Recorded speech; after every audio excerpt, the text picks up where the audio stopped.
Greetings, everybody. Welcome to Midnight's Edge in the morning. It is Friday, the 2nd of June. We are joined by a very special guest today, the one, the only WDW Pro. How are you doing? Well, you know, it's not my birthday, but I still feel somewhat special. So, belated happy birthday to you, Tom. Well, thank you. Thank you very much. Hey, I loved the clip you sent, to be fair. I think Tom did too. Well, thank you so much. Yeah. So what I was doing, the reason I could not be on for the birthday celebration is because I was actually in the theater watching Across the Spider-Verse. And, I could not phone in from the theater because it would have made Tom feel very poorly to know what I was having to watch while he was having such a fun birthday celebration. You skipped my birthday to go see that crap? I had a job to do, Tom. I had duty to attend to. It's fucked. So how is everybody today? How's everybody on the panel? I'm doing all right. Great show? Getting good grades. My future's so bright. I got to wear shades. We have the boss man with us, Andre. How you doing? Greetings, everyone. I'm doing good. Excited to talk some Kathleen Kennedy, Spider-Verse, Little Mermaid, Disney, and everything else today. And also about this awesome panel that we'll be discussing all of that with. Yes, indeed. I don't know if you just saw this thing I just shared with you in the back. You might want to check that out. It's a Little Mermaid related, but good morning, Andre, or afternoon for you in this case. Evening, Evening. And also joining us, Mr. Culture Casino. I thought you were going to be on the road. No. That's Tuesday. Well, Porky, actually, don't give it away, but you could be on the road just with a green screen behind you. This is true. Maybe one of those self-driving cars, and it'll be interesting to see the blue lights flash on the side of your face. Actually, you might. What's funny is I actually do attend to stream from the road occasionally, just randomly. So it's possible you could see that, and maybe some blue and red lights. I hope not. I'm usually a very responsible driver. That's right. 10 and 12. 10 and 12. Just can't wait to get on the road again. There you go. On the road again. I sound like a grandma. Yeah, you do. Last but not least, we have the doctor. The one, the only Canadian script doctor. That's right. Hey, good day, everybody. It's you guys' writers' fault we're not getting good Spider-Man. Thanks a lot. What's wrong What are you with you? talking about? We're out there. They're just the executives aren't hiring us because we're Spider-Man 4 is delayed due to writer's strike. Yet I got to sit through this Miles Morales crap. Listen, Script Doctor knows Spider-Man from A to Z. He just needs somebody to call him and say, get over here. Well, not only that, it's like they have to return my calls when I'm like, yeah, I got the story for you.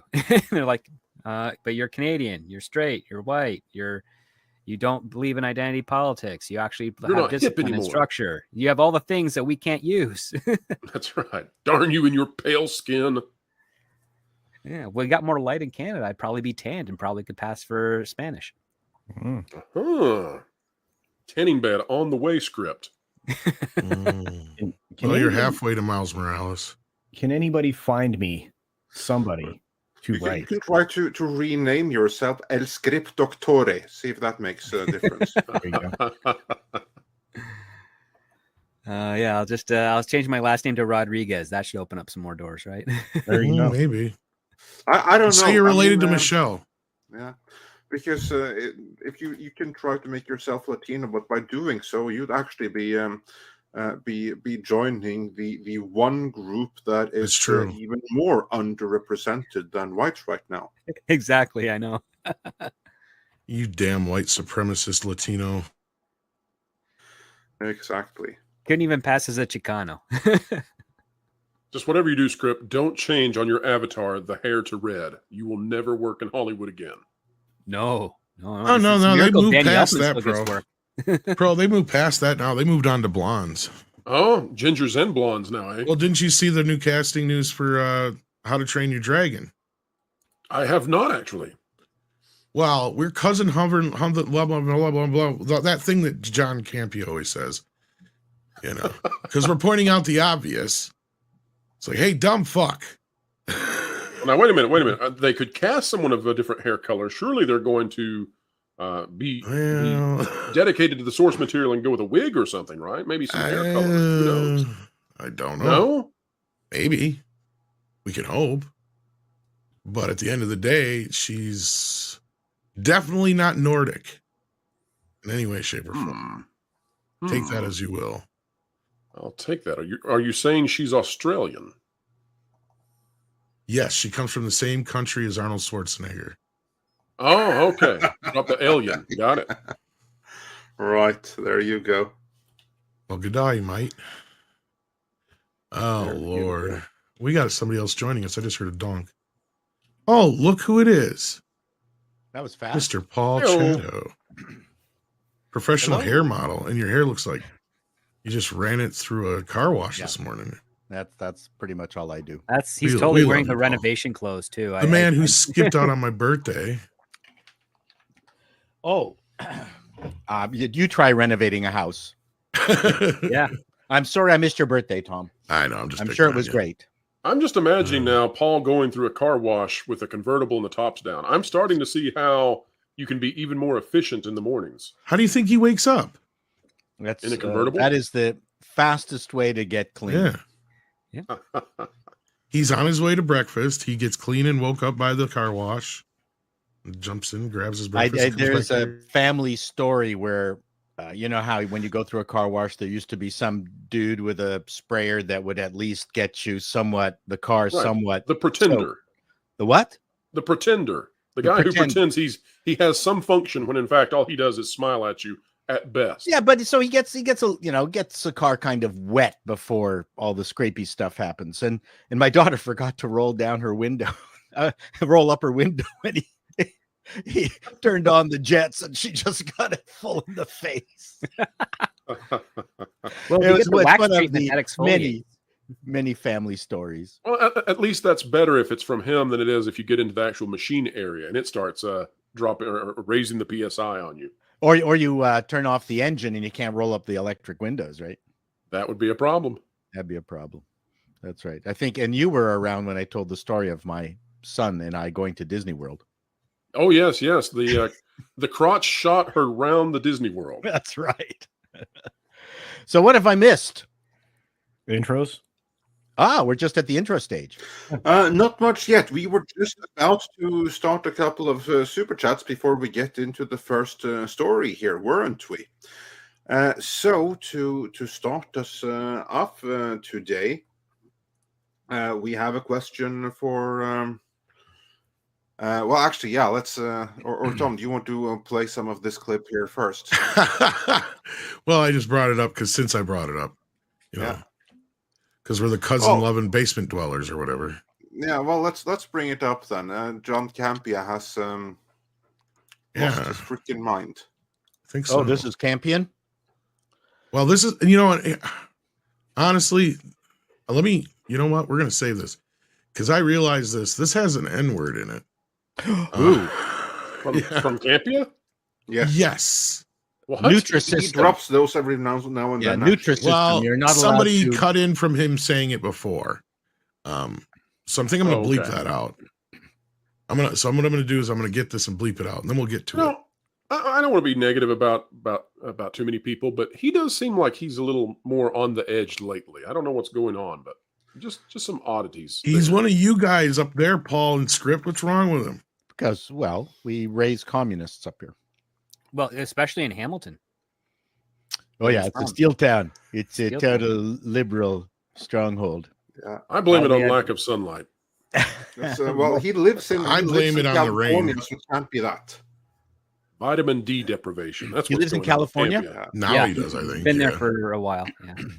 Well, Well, see, now he's not accustomed to all the sunlight. It's scrambling his brain. He can't Say he's an stand old it. Canadian boy, though. Well, what's his background? Anyway, I've heard his I- name before.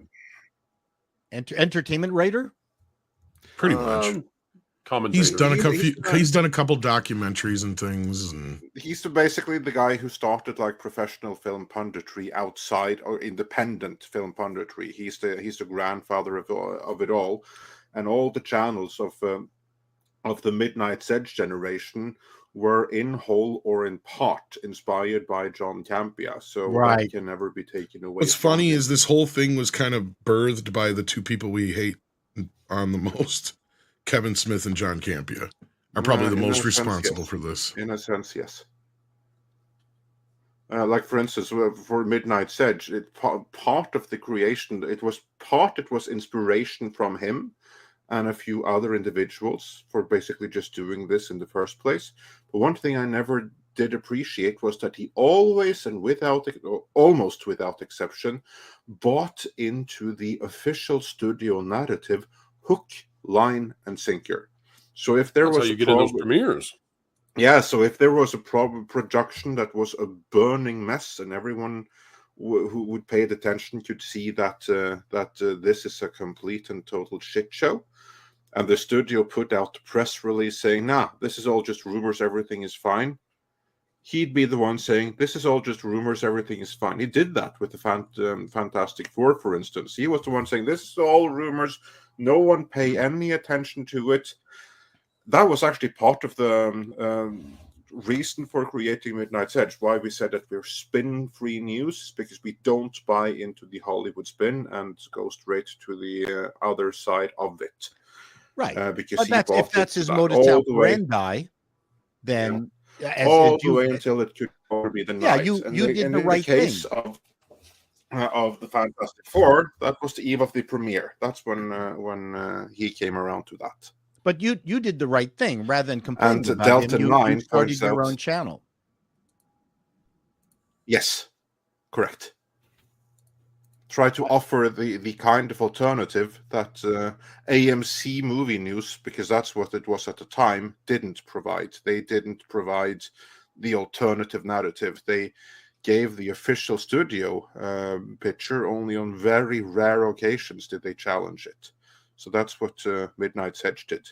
Challenged. So, Andre, I guess you're saying that this is Midnight's Edge is the counter Campea for all of you out there looking for the truth. I don't want to say counter Campea, because most of the time, at least traditionally, he had some good takes and everything like that. Most of the times he had really good takes. When he had like some scoops, they were pretty much on the money. It's only recently that he has completely gone off the rocker. As so many have in California. They seem to have drifted away, let's say. Yeah, so like the Campea today, he's not the Campea that I was inspired by back in the day. I mean, he always had like the shades of the person he is now, absolutely. But I wouldn't say that we started out as the counter Campea. If anything, we were here's the addition to Campea. Here's the things where maybe he failed to ask some critical questions. We'll ask those critical questions. No, actually, he started out quite well respected throughout the community, because he was the ones who told Collider to go F themselves. Oh, absolutely. Basically. Yeah. And between that and a few other things, he was kind of one of the guys that inspired a lot of this kind of punditry. Of course, Delta's not wrong here. Harry Knowles and Kevin Smith are kind of ground zero for that, and that's why I gave Smith credit. Beyond that, he went from, website to actual podcasting, which was kind of they were definitely the seeds of this whole thing. Can't take that away from them, but what you can say is they haven't really treated their fans or the people that used to follow them very well.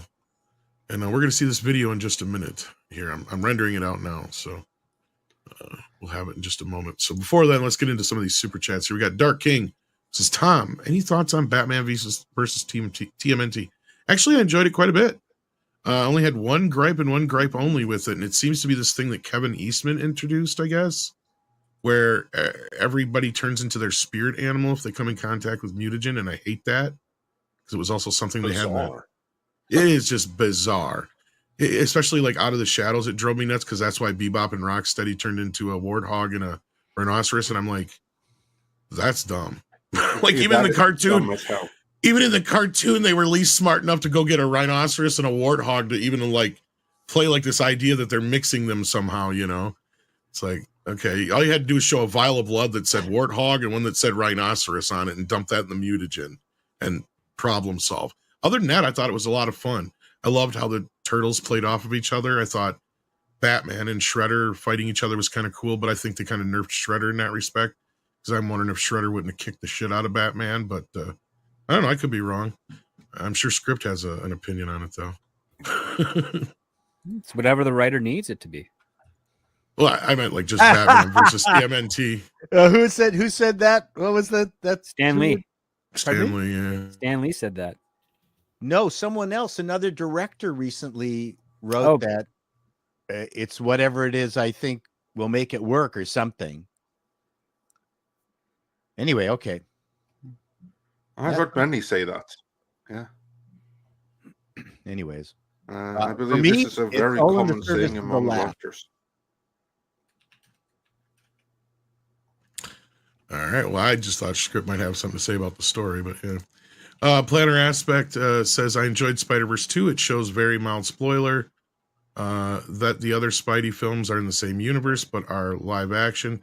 This is an MCU film. Yay.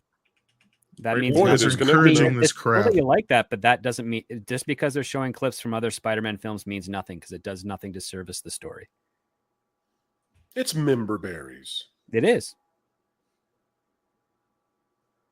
Yeah. Okay. We got Marksman 117B says, Paul. Yeah. Loved your appearance on FNT. Never seen you smiling so much. Thought you would laugh to death live. Great show whenever you're around. It's a Yes, different indeed. kind of show. This is a serious, sober show about show business, and FNT is a zoo. It's a different experience. And then he says, also, did you check out the comedy group Whitest Kids You Know? The one he Yeah, I suggested did. before? If so, what did you think? And my favorite sketches are The Business, Marksman, and Nerf War. Well, I haven't seen everything. Obviously, there's the one guy, I can't remember his name, who steals most of the sketches. He's in almost everything. Obviously, he's probably the head writer or the person with the biggest ego. I thought it was okay. I thought that they went for controversial subjects for the mere purpose of being controversial, which it's a fine line. I mean, and it's hard to tell sometimes. I mean, when you're doing Nazi sketches and things like that, then, well, what's the purpose of it? And I thought that, and it's the same thing with, I know this is going to be heresy, but there's a British sitcom, which everyone, a sketch show that escapes my mind. Two guys, it was very brutal, brutal, nasty show. It's just not my style. I'm not a big fan of nasty sitcoms. So I'm a nasty sketch comedy. So I prefer Kids in the Hall. There you go. Dr. Long Dongler sent us a super sticker. It is a thumbs up. If you haven't hit that thumbs up yet, please do. There's over 1,000 of you watching. That would help the algorithm out. Justin B says MLB quietly changed their logo back from Pride. Oh, yeah? Well, they didn't even get 2 days into the month. Wow. Pilgrim Media says, does Grace Randolph really believe her own hokum? I don't know. That's a good question. I don't honestly know if she can put two thoughts together. Well, I will give her the credit that sometimes she says some really stupid things. Other times she has a better handle on reality than many other famous pundits we could mention. Like, for instance, John Campea. I would never thought the day, but for instance, with the Little Mermaid, even though she was always that movie's biggest cheerleader, she's the one that has had the more grounded and realistic takes on how it's performed compared to John Campea, for instance. So kudos for that. That's a great point. She will jump out and say audacious, stupid things, but then when she covers it, even though she may mute the amount that she covers stuff that contradicts exactly what she said a week ago, she still covers it. And I have often tried to find a positive about Grace, and you have managed to dig that out for me. So I appreciate that. Credit where credit is due. She says a lot of stupid things, but sometimes I'm surprised at like how close to reality she will come. Like, for instance, the reason that we used that clip from her in our most recent video, she's the only one of like professional establishment media critics with some kind of like YouTube presence. Everyone was talking about how amazing The Little Mermaid did. And she started out, oh, this is amazing. However, blah, blah, blah, to be honest, blah, blah, blah, probably going to end with a 5 in front of it. No, of course, in reality, it's going to end with a 4 in front of it. That's But where still, it's trending now, yes. Say that it's going to end with a 5, probably. and that's bad. She could admit that, and she admitted that on Monday. So you're saying there's a chance that WDW Pro and I could date? I take everything back that I've said previously. That was horrible analysis. She has not had a single thing right yet. God help me. I'm pretty sure there's a good chance we're going out, bro. You're drunk again, Grace. Hang in there. Hang in there. We'll get you sober one day. There you go. Well, she might be a better fit the guy on screen, because maybe we now have we've been able to bleep out Campea's usage of the N word. What somebody did here, just to be clear, was, and for some reason this is the only clip I have of it. I don't know where the original is, and I don't care to go looking for it. But somebody just cut in him saying "hood," that word, from his Transformers. What was it, 2 review? I believe it was Transformers 2, when he was talking about like mud flap and skid mark, or whatever they were called. He's like, they turned him into a bunch of hood blankers, and he was going off about it. He uses the N word? He has a couple times, yes. Wow. How inappropriate. And then what's even more appropriate is thinking of that, and that's why it was cut into this clip here, as you'll see, where it would have come up, it's just blank. John here on a beautiful night in Southern California. You know, I was going through some of the comments on some of the videos today. You know, one of the stories that came out today was they got their lead cast for the How to Train Your Dragon live action remake, and I thought it was terrific. They went and got the girl, Nico Parker, I think is her name, from Last of Us. There were a bunch of comments on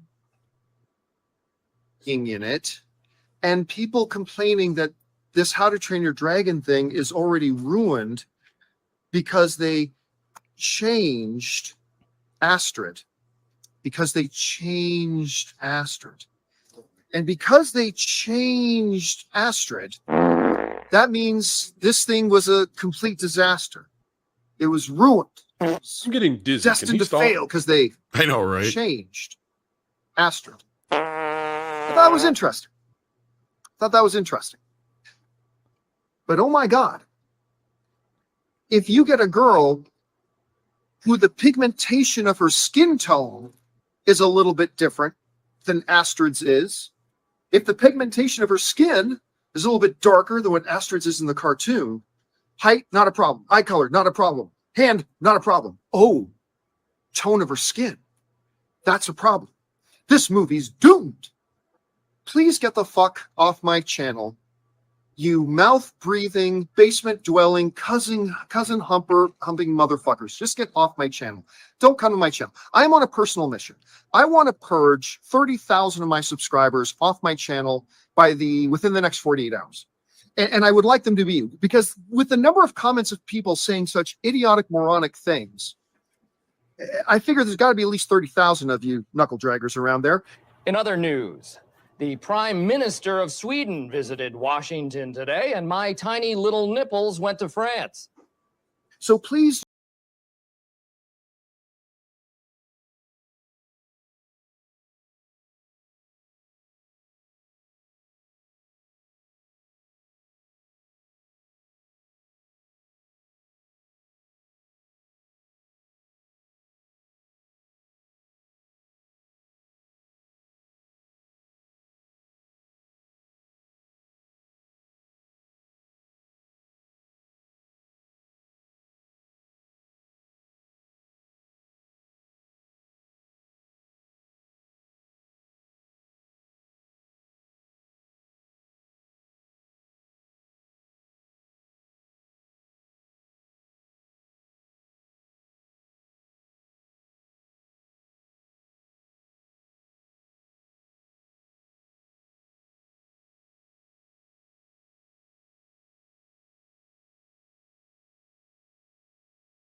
Woooke. Okay. Is that his pool? I'm sure it is. Yes, it is. So what does he do for a living for cash in He's LA? a professional YouTuber, and he accepts corporate sponsorships. I see. Okay. He also needs to put the fire out. I'm not sure that's how the the fire pit behind him is supposed to work. I know it's supposed to be a little fire, but seriously, man, turn that thing down. That's I a just really want to ugly point out door. one thing here, because basically he's like accusing you just get the hell off my channel and go find your own little echo chamber. So basically what he is saying, don't you dare come here and challenge my point of view in the comments, because if you challenge my opinions, my ego is so frail that I cannot handle that. I need an echo chamber where all my viewers look and feel and think exactly the same thing as I do to validate my own opinion. That's what I hear him saying here. I mean, can you imagine if we said something like that? Hell, if anything, if you disagree with us, that's why we want you to watch, so that we can have a conversation. Maybe find some common ground, maybe change some opinions. Whereas he's like, oh, it's my way or the highway, and I'm right, and that's how it is. And if you disagree in the slightest, then get bent and don't come and disrupt the groupthink of my cult-like echo chamber. I can't believe this. Well, I feel sorry for him, and I'll tell you why. He's clearly not a very intelligent person, at least as displayed in this this diatribe that he has. He seems to want to burn down not only his house with that stupid fire pit behind him, but also burn down his audience. And he's just not engaging the kind of dialogue that would impress anybody who's worth impressing.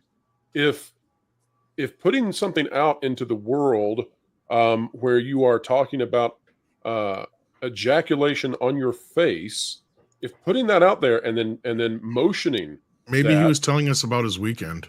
Well, if you're putting that out to millions of people, then I question what your purpose is in doing YouTube and in having influence. And so this is not a man who would do well with anybody of intellectual ability.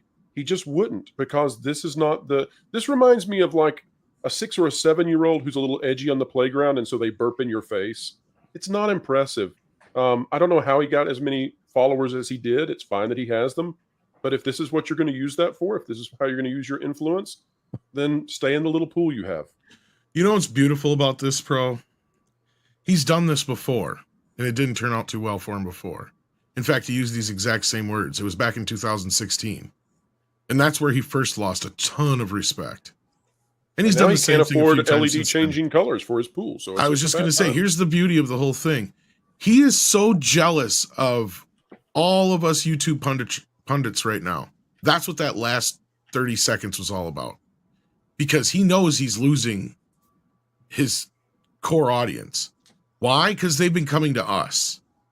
So yes, please keep sending them please keep sending them this way. In his defense, He's literally doing that. In his defense, Andy Rooney did a whole "come on your face" bit on CBS. That's all I have to say. This was a little bit worse than a bit.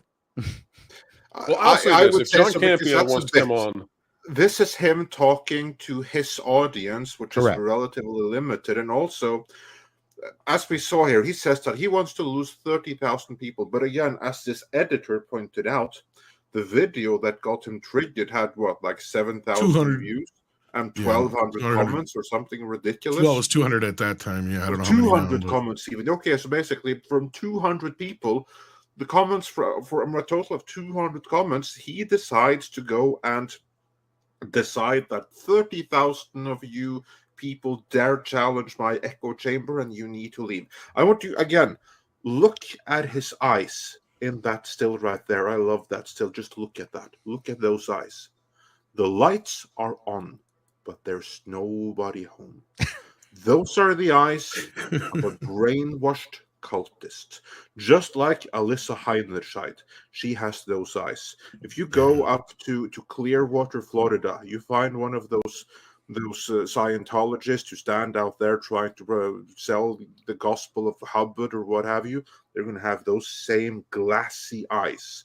That's the eyes of a cultist who can't have his echo chamber and his truth challenged. He was right about one thing, and that is no one's going to know what the success of the movie is going to be with or without this hire. Well, certainly not him, because his punditry is even compromised. Look at the bullshit he spurted about the Little Mermaid. That's what I was that gonna say, I have no idea. All I'm saying is that, you know, we don't know how the movie is going to do ahead of time. That's very true. But I mean, again, he is reacting to people reacting. And this is another reason why I think he's doing this, because he's starting to see it's not just what he saw as a silent, you know, this small majority of people. It's a large majority of people are getting sick and tired of this shit, right? Yeah. I just want to highlight one comment here. Paul, would you have the honor of reading this one? Midnight's Edge is literally an echo chamber of left hate. What do you have any? These any hyphenated thoughts on words this comment? always confuse me. That's what I was confused too. I don't know which way that's going. So I'm interpreting it as we are against the left.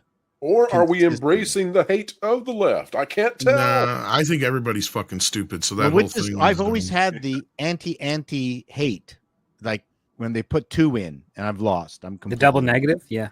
Yeah. Yeah. So I don't know. I think what we're doing is our own punditry, and there are things that we point out as you know, individually. We're all individuals. We don't always agree with each other. Oh yeah, no kidding. No, exactly, and that's the whole point. That's what I always like to stress. I like to have people that come from different points of view, and the reason I wanted you to read that because of all here who may be a little bit mixed on the scale, but you are definitely of the left. Yep. I don't think that you feel all that hated here, do you? Not besides by me. Don't. So I mean, there's many things in this video. Number one, there's a brand issue. He's got his brand. How does this fulfill his brand? Is his audience going to you know, is this part of the show? Well, let Being me tell you what I think's anti-woke- going on here. So being anti-woke is not anti-left. Although the I left agree. embrace the woke. That's the problem. Yeah. Well, you've got to divide it out into classical liberalism, which would traditionally be part of the left, quote unquote, which has now been sort of moved to the center, and then the leftists who are of a different cut. If I may, everyone woke is on the left. Not everyone on the left is woke. Is woke. Yeah. And Yes. not everybody on the right doesn't believe in the initial woke aphorisms. So Exactly. I have been lately dividing things from pride and industrialized pride and woke and industrialized woke. That to me is starting to be a much easier way to divide those things, because every movement generally at its core has a truth that attracts good people. And then it metastasizes into something that The we're corporations. experiencing now. Yep. So it's always follow the money. And it's the corporatization of these things that I have a problem with. And I think if we examine the stuff that we've talked about in the past and recently, we've all talked about the corporatization of diversity, equity, and inclusivity. Well, and that's not where its the core whole tenets. Yeah. Yeah. That's where the whole woke thing comes from. That's why we say that it's a Correct. manufactured movement. It's not like it was in the 60s where it was Correct. actually a movement out of, you know, social Exactly. unrest and other issues that were actually, you know, And there. also one point that I would like to point out, the people that are pushing for this at the corporate level, they want us to be divided. They want us to fight between ourselves. They want there to be division between left absolutely. and right, which there shouldn't be. So I would say that's why we need to have a conversation, and everyone needs to see, you know what, we're fundamentally in agreement about what we all want, just slight disagreements about how to do it, and we can come together about this. We just have to look at the bigger picture. And how this to is someone define it. that Mr. I Campea wish doesn't we, do right now. I wish we had better words to define it. That's part of the challenge, is that it's Well, they been keep very changing sloppy. them, Paul. Exactly. That's why someone changed the words. I agree, which is why I'm testing out things like industrialized wokeness. There's been several definitions. Andre's come up with some good ones. At this point, though, really, it's more about how it's a manufactured thing, like you were just saying, and people like Campea are buying into it, and part of it is for whatever financial gain there is to it. Part of it is for a virtue signal. At this point, you know, he is talking about us. He's talking about all of our channels in this collective fandom. And what he's upset about is that people are starting to agree with us, right? And how can that be?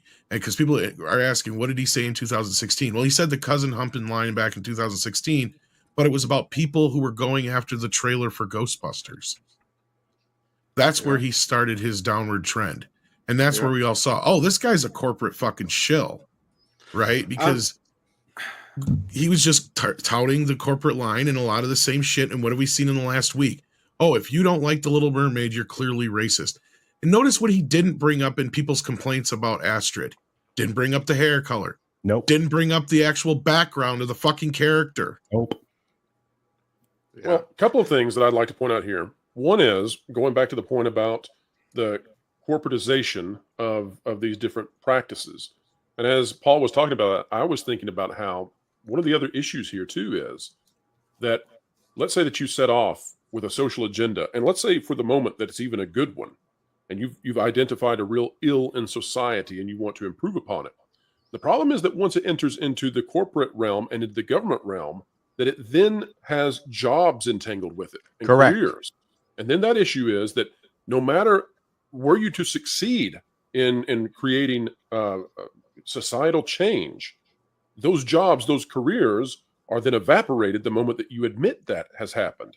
And so it's a never-ending battle. You can never claim victory. You might have small successes, but you never stop. And then it exceeds the healthy parameters by which the original supporters may have thought, well, this will be a wonderful thing. And then the second thing I would say is one of the things I've noticed about Campea, and I haven't paid very close attention to him, but I did see where he was talking about meeting a celebrity one time, and I noticed just how excited he was. I mean, he really, it made him joyful that this celebrity knew him, knew of him, etc. And the way he's out there with the video and he's showing off his little pool with the little lights in it and his little fire pit and all of this stuff, it kind of reminds me, it makes me think that perhaps he's trying to emulate the idea of celebrity, and he can't. He doesn't have the kind of funds that would be celebrity grandiose. Now, he's doing well, okay. He does try to flex, though. He does like flex his mansion and everything to his audience all the time. That's a bungalow. Well, I didn't know that it was a mansion. I don't know. Maybe he has multiple homes, but whatever you call it, he tries to flex with that quite often. He's no Jeffree Star. That's all I have to say. But I think that's what he's trying to do here. Is I think he's trying to ingratiate himself only with one the person celebrities that he so desires to be part of that club. I think that's partly what's going on. Sure. I mean, but that's part of Hollywood. You know, what's funny, when I went down for the first time in 1989, my mentor actually told me at the time that you need to, when you first introduce yourself to Hollywood, you don't go right for the top because then you're a poser. So don't stay at the Beverly Hills right at the beginning. Go to the Bellage, then work your way up to the Mondrian, then go to the Beverly Hills. Then they're going to trust you more. So I thought that was fascinating. I don't know if anyone's ever heard this story, but at the time there was a hierarchy of and don't rent like a Lamborghini or something like that. So these things were extremely important in how people perceived you. Oh, he's at the Bellage. He's not full of himself. It's the rock and roll hotel. Clearly, the man has got, his head on his shoulders. So, this is not unusual. Exactly. Yeah. But we got to move on here because we only have our this panelists guy's puss for, off the train for a limited time. And I know that Mr. Gore wants to discuss this, so we can revisit this on Monday. But for now, though, let's do a couple of more super chats, especially if we have someone pertaining to Spider-Verse, which is in theaters right now and about to kick the Little Mermaid's ass. Oh, thank you for removing that. Professor Haitian says, day drinking thanks to day off work. Going to drop ESOM review this weekend. If all goes well, kids will go to watch Spider-Verse 2. Is it ISOM or ESOM? I believe it's Isom. Isom, but I hate that Tom had to read that. The ending, I could feel the pain in his voice. You guys are encouraging this crap. Not me. I mean, This is just like the Batman all over again. Nobody fucking listens. And Baked and Salty also says, this is the guy who watched Spider-Man just to see Toby's member, right? Yeah. I don't recall. He's like, that, look but at the if you say penis. You so." can see there's something off about the penis or whatever it was. What was it, Culture? That's What where, does oh that my have to God, do the with cock anything? originated this from. is exactly where, that is now apparently a staple on my channel. But no, I just, it was, just look at the size of Tony McMahon. It was that leaked image, and he was trying, wasn't he trying to like downplay it as fake No, or he something was like talking. Yeah, he was talking about how the shadow was working and how they had layered in all the different Spider-Men and things were added in and all. He was just trying to highlight how they were compositing the shot. Yeah, and the funny thing, it was real. Yeah. Look at the spider schlong. Yeah, and Actioncom also wonders who does the chapter breakdown. So everyone, hail Actioncom wonders, which chapter title should I use for this? Campea's Meltdown or Woooke? Well, Meltdown. I leave it to you. Campea's Woooke, Meltdown, maybe combine the two. That'd be perfect. There you go. I like that. Campea's circle jerking meltdown. Yeah, and also on the note of Campea, Doug 1985 says everybody on the panel don't ever turn into unhinged Campea. No, I think that we all can't of us were a guarantee. little bit too based and grounded to begin with. So yeah, no, Paul, you're too old to go off the rocker like he does. Although So, I have been inhaling an don't worry. awful lot I of mean, deteriorated that kind of breakdown, that's underpatty. for the young. Oh yeah. Oh yeah. Speaking of young, a neighbor grabbed me this And morning. Nathan Robinson. Oh, sorry. I don't think anyone can hear me. Yeah. Well, yeah. Anybody Nathan hear? Robinson. Anybody hear Paul? He's just waving his arms down there in his mouth. Nobody. Wait, I'm sorry, Paul. It's the inflatable tube man. Says that Campea's wife is a CEO at Hasbro. She has the money. Yeah, I've heard that also a little bit. I've heard enough stories about Campea. I can't say in public, but The door to his pool was Eduardo really ugly. Herrero says for $25 Mexican, and the Darwin Awards winner is Campea's mouth. well, what's great about that clip is how it ramps up, right? Because at first it's like, yeah, you're pissing me off, yeah, you're a dumbass, and then all of a sudden it's like, hold up, time out. Who the fuck you calling a cousin Lundgren? What? And then he just keeps going and going He and couldn't going. even talk. He was stumbling over his words because he's not used to talking that way. He's trying He to is be so he's jealous trying to be and tough, freaked and he's out. not. Yeah, He's And Paul, losing you were his saying- ground. This is all coming off of him. Sorry, Paul, but this is all coming off of him pretty much shutting down his main podcast and only doing some other things. He's had to practically fire all of his staff. Look at that stupid fucking video he did about, not being able to afford his staff right after he bought a brand new fucking camper, mind you. This guy has gone off the rails. I've known things about him, and then certain things I've started to hear about him. I really think he's starting to lose it a little bit. And I think it's because he realizes he's losing his audience. Yeah, good thing he wants to lose another 30,000 then. But Paul, you were saying. Yeah. No, I'm just saying that I was out Okay, so getting can anybody mail- hear Paul yet? I'm really worried about him. If no one hears me, then you're in luck. That's all I have to say.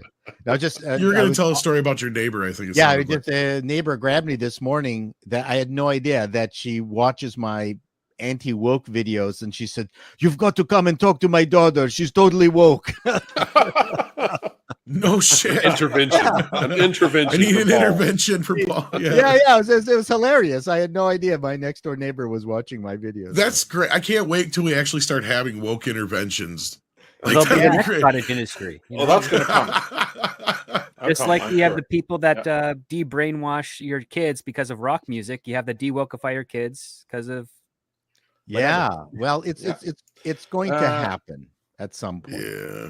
Look, Karen, we got to talk, okay? Your wokeness has gone off the charts. Well, think about it this way. Isn't the woke stuff, though, isn't this just a cry for attention like we've seen? I mean, this rotates in and out, right? You have the punk rock of the 80s. You've got the goth kids of the 90s. Isn't this just the way to stick it to the man or whatever it is? No, It Not isn't. exactly. Because Because all it's of those enabled by things were teachers. organic. They were I was going to say that in that organic respect, yes. counterculture movements. This isn't. This is funded fifth columnists.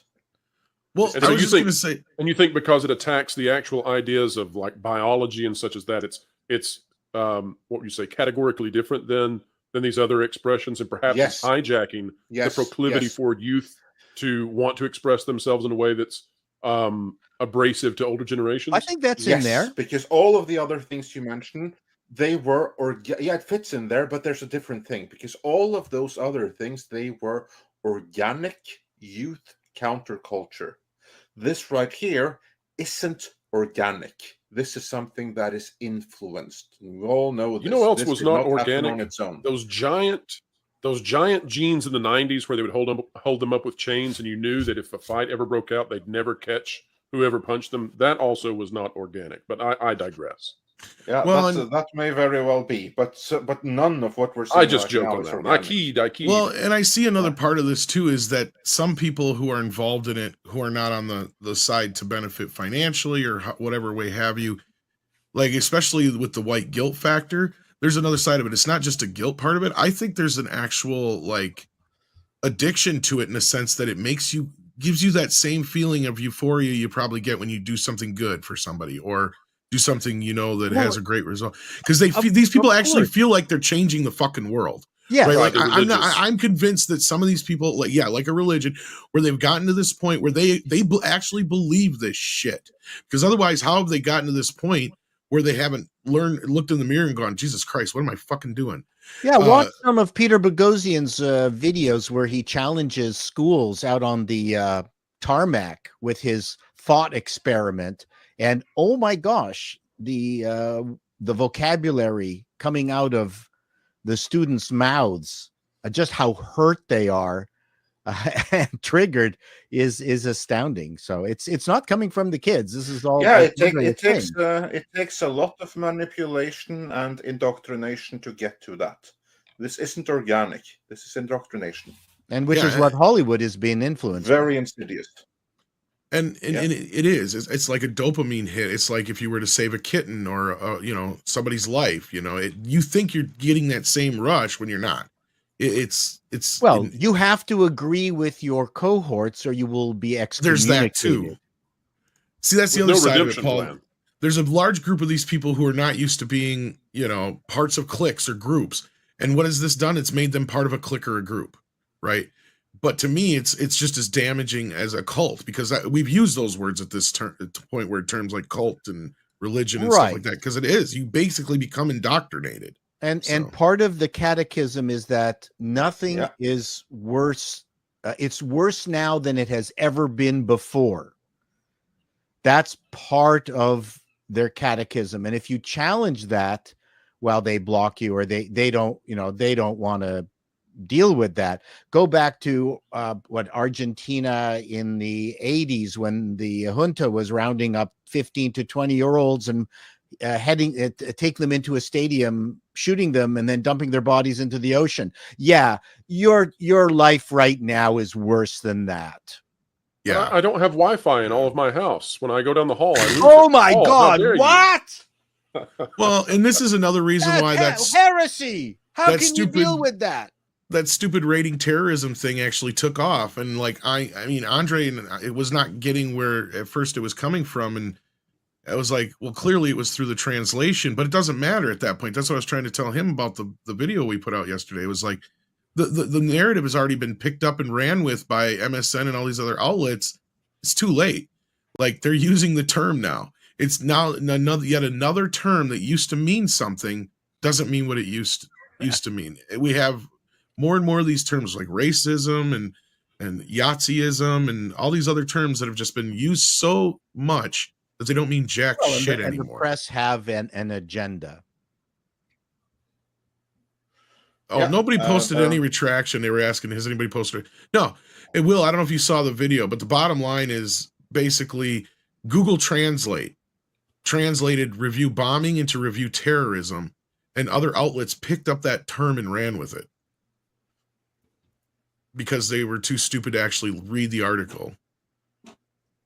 Yeah, it Well, was they also needed very, clicks. very easy. And you're right, Pro. That's another thing. It actually gets more clicks.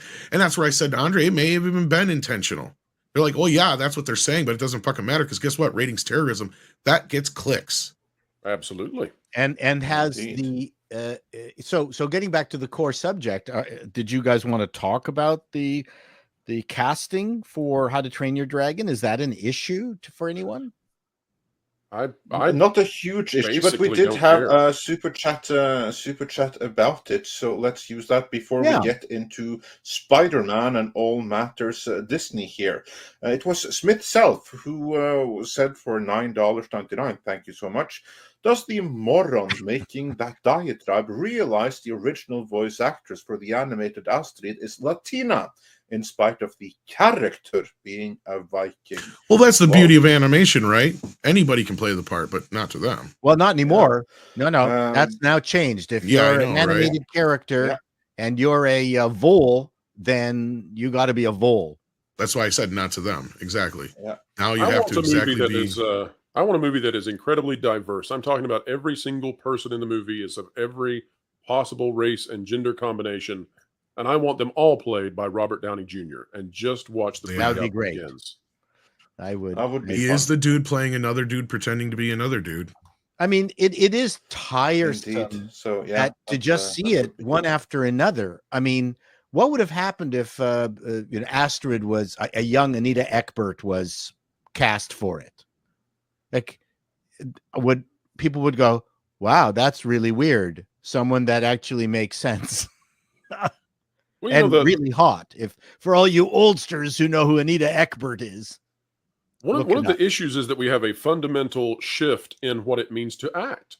And so once upon a time, we all thought that we could pretend to be other people. And I remember a time, this was not long ago, where, for example, a person who is now considered quote unquote white could do an accent of someone who is quote unquote black. You would see comedians doing a Cosby impression, for example, talking about doing the voice, of course. Or you would see somebody doing an Eddie Murphy impression, and that now would be shunned. And it seems to go in a particular direction. But the issue that I have with this is that if we cannot bring in the best actors to play the roles that they can do the best, irrespective of what their appearance might be, especially when we're talking about roles where they're going to be modified, then I think that strikes at the heart of empathy. Because what you're suggesting is that unless you can represent physically this character, then you can't represent the audience who can only feel represented by the character who looks like them. And thus, empathy is constrained and bound into these categories of whoever you were born to be in terms of immutable differences, rather than the dignity of the human spirit, which lies within all of us. Well, if you're talking Indeed, about acting indeed. chops, I've seen her work, and there's absolutely no doubt in my mind that she will hit this out of the park. She's a really good actor. And you Well, know yeah, what? when we were talking about it the other night, Six brought that fact up. She's like, as far as I can tell, she's a good actress. But that's not the point here. Oh no, she's really good. I think That's she not has even star what people quality. are getting at here. You have a situation where people are bringing up legitimate points, especially when we live in a world where people are so sensitive to race and people's culture and people's background. Why is it only important when it's somebody who's not white? And people have now moved to tired. They're just tired of it. Well, and I think that's where a lot of this stuff, especially with How to Train Your Dragon, because it was such a beloved franchise. Nobody asked for a live action remake. And when you're going to do it, if you're just going to pull the same crap they did with Little Mermaid, people have just had enough. And I think to get us back to the Little Mermaid point in Disney, which was, the main topics of the day here, along with the Kathleen Kennedy's, thing. The reason I think, people are reacting the way they are to this How to Train Your Dragon business is because they've seen it already with Little Mermaid and all these other things. It's starting to hit the mainstream more. We've said it time and time again, where people are starting to call it out.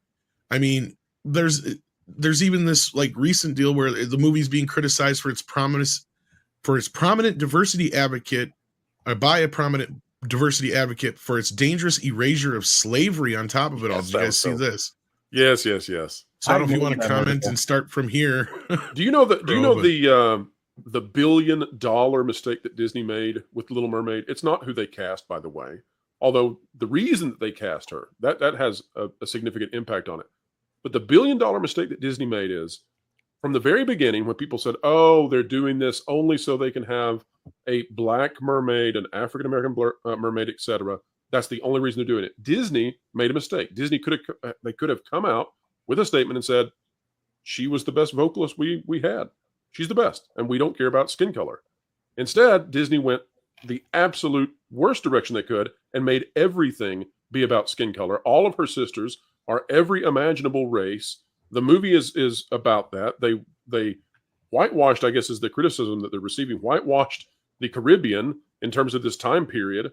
And it comes across as being creepy instead of being legitimate. It's the billion-dollar mistake. Pick one or the other. Are we either going to cease caring about skin color in regards to meritocracy, or are we going to go all in on it, and everything's just tribalism again?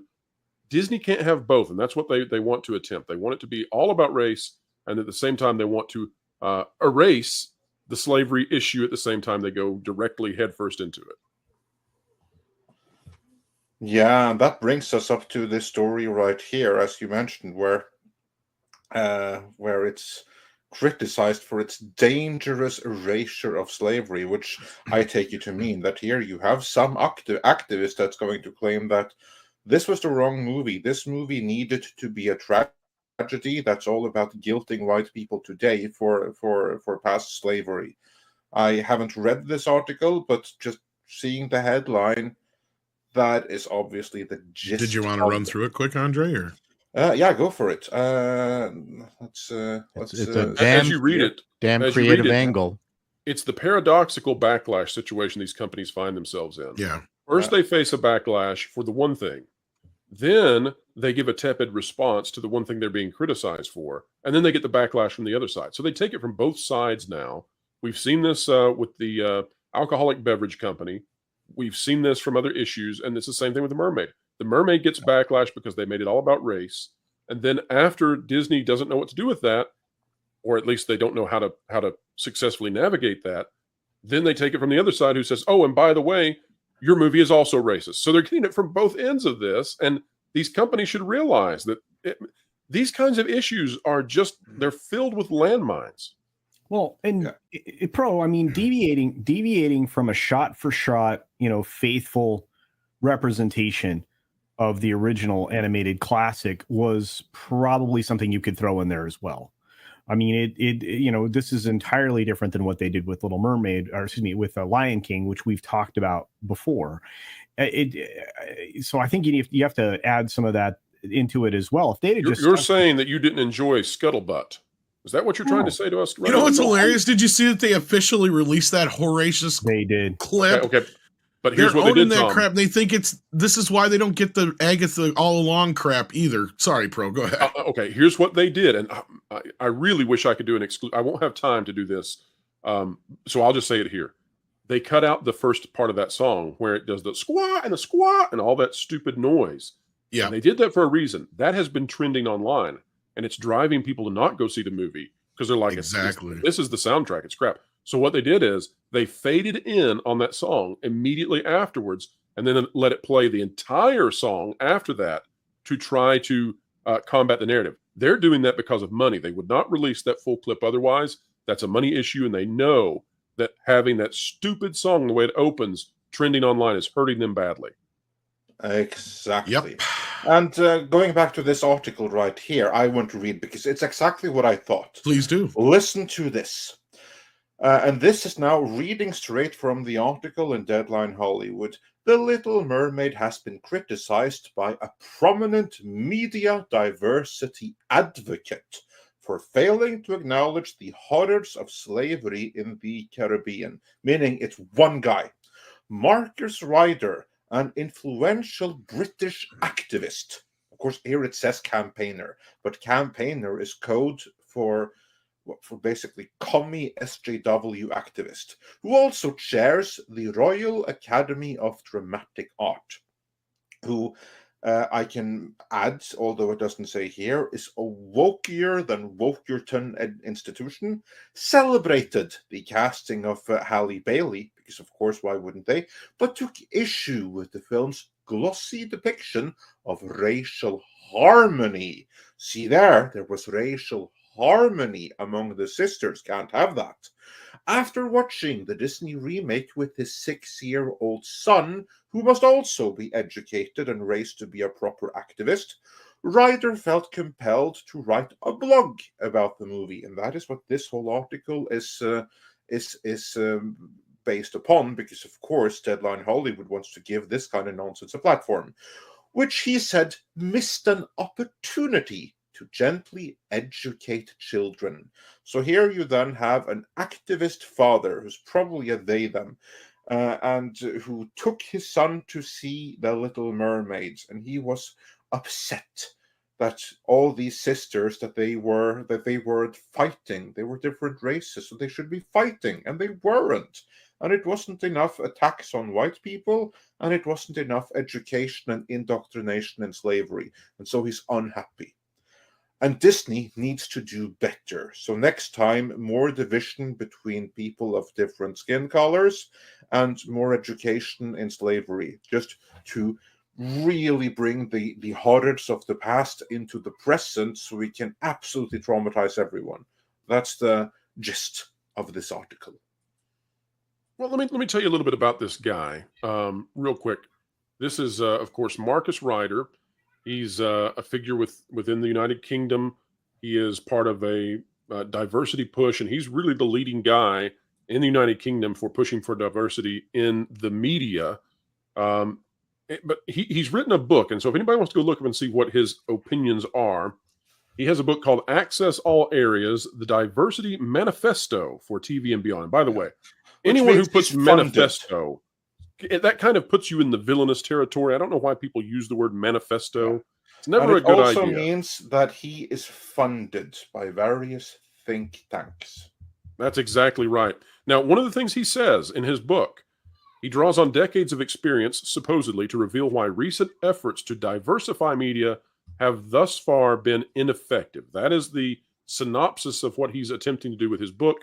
He wants you to think that despite all of the decades of us trying to emulate the way society looks, we have been totally ineffective, and he wants to bring forth his vision for how media should look. So view his commentary through that lens of what his goal is, what his operandus might be. Indeed.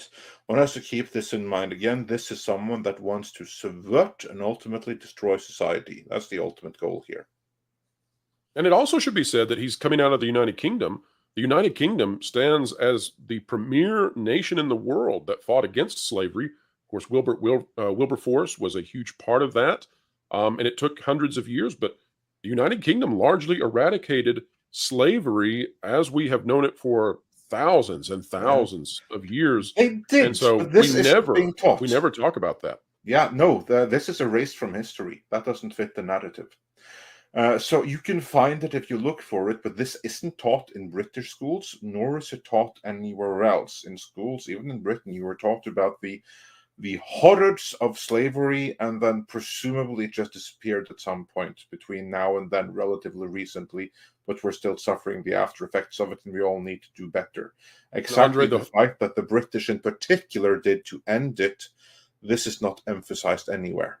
And Andre, the really horrible thing is that after the United Kingdom ended slavery, essentially, again, Wilberforce being the driving factor behind that, but after that, and after the erasure of that from our history books, we're not allowed to know that anymore. Most kids have no idea whatsoever. Wilberforce should be one of the main names we know in history, of course. But then corporations moved slavery into China. And so now most of our goods and services come out of a country that employs forced labor and all kinds of horrible things.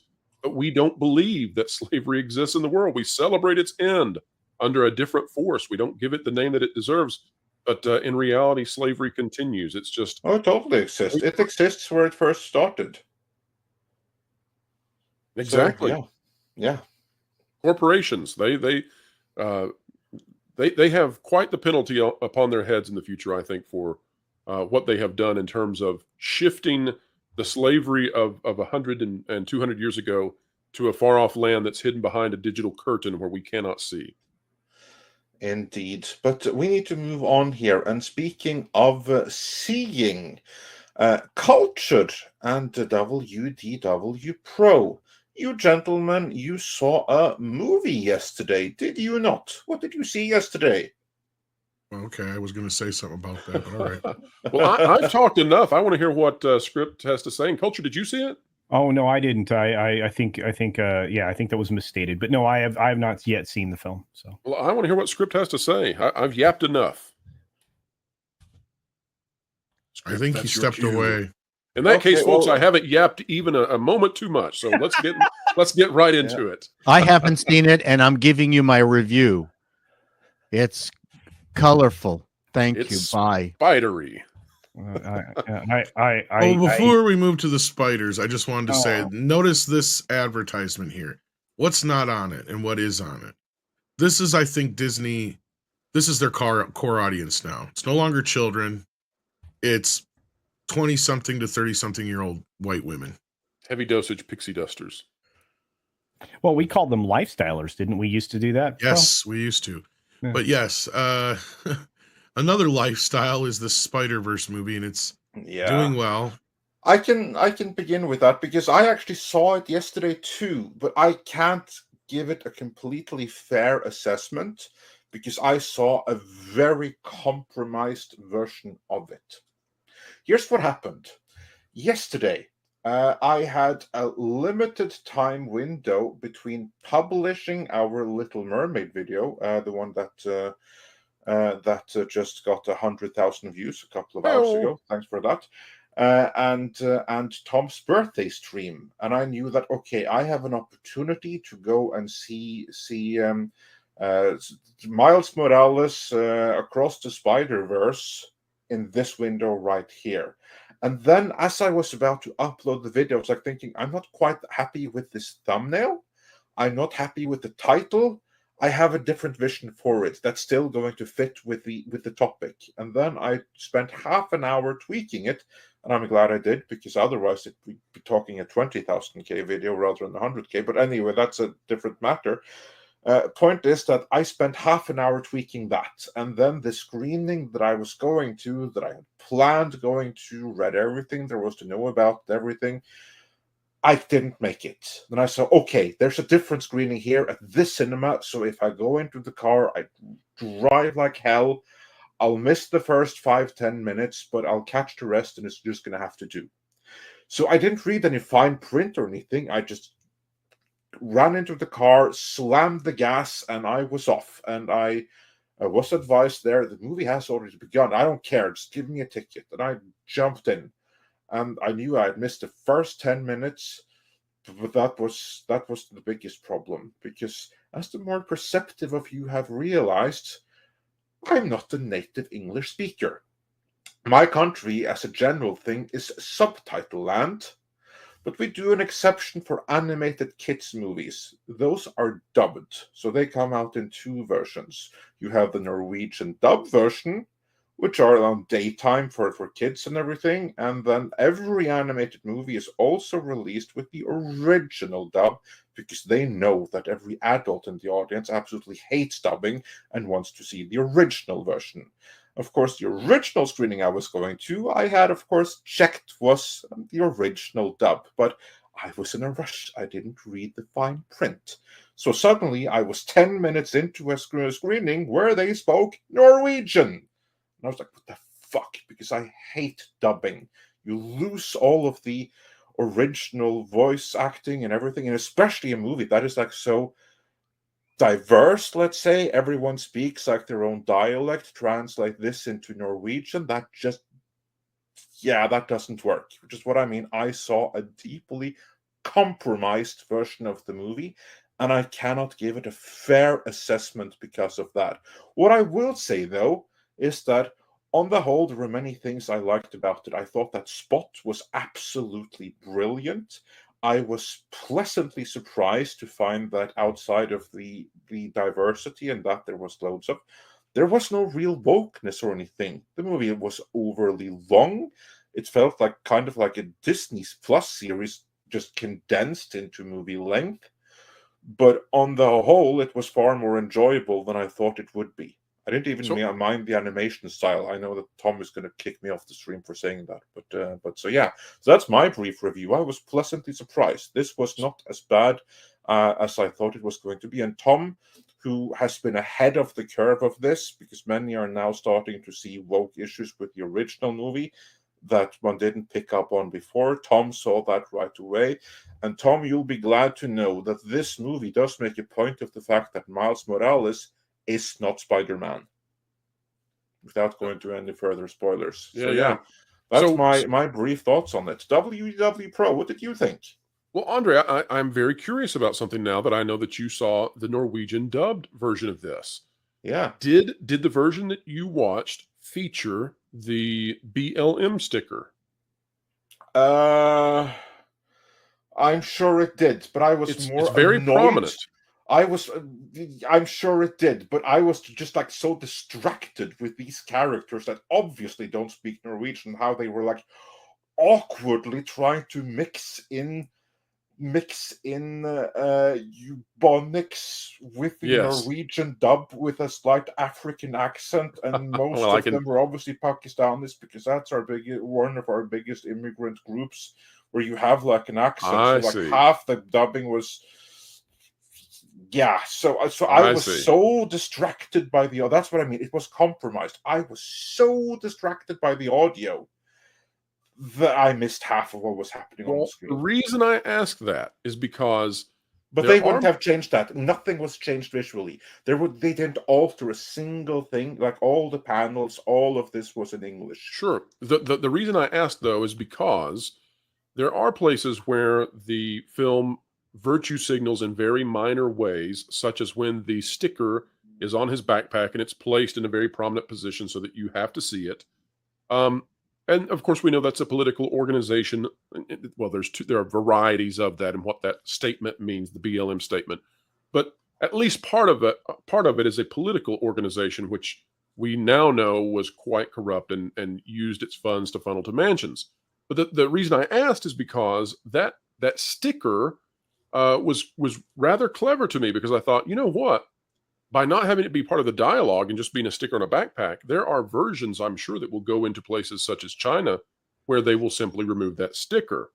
And so that's why I was wondering if that. Yeah, or happened in Norway. they'll say something like "Glory to the Chinese Empire" or something. Yes, you Yeah. can change the font on that sticker to any number of things that you'd like. Exactly. Yeah, No. I didn't notice, but again, my experience was so compromised by the Norwegian dub that I wouldn't have noticed. What I noticed most was the stuff that I thought was really cool and that really worked. Like Spot was freaking brilliant. Yes, that is a brilliant character.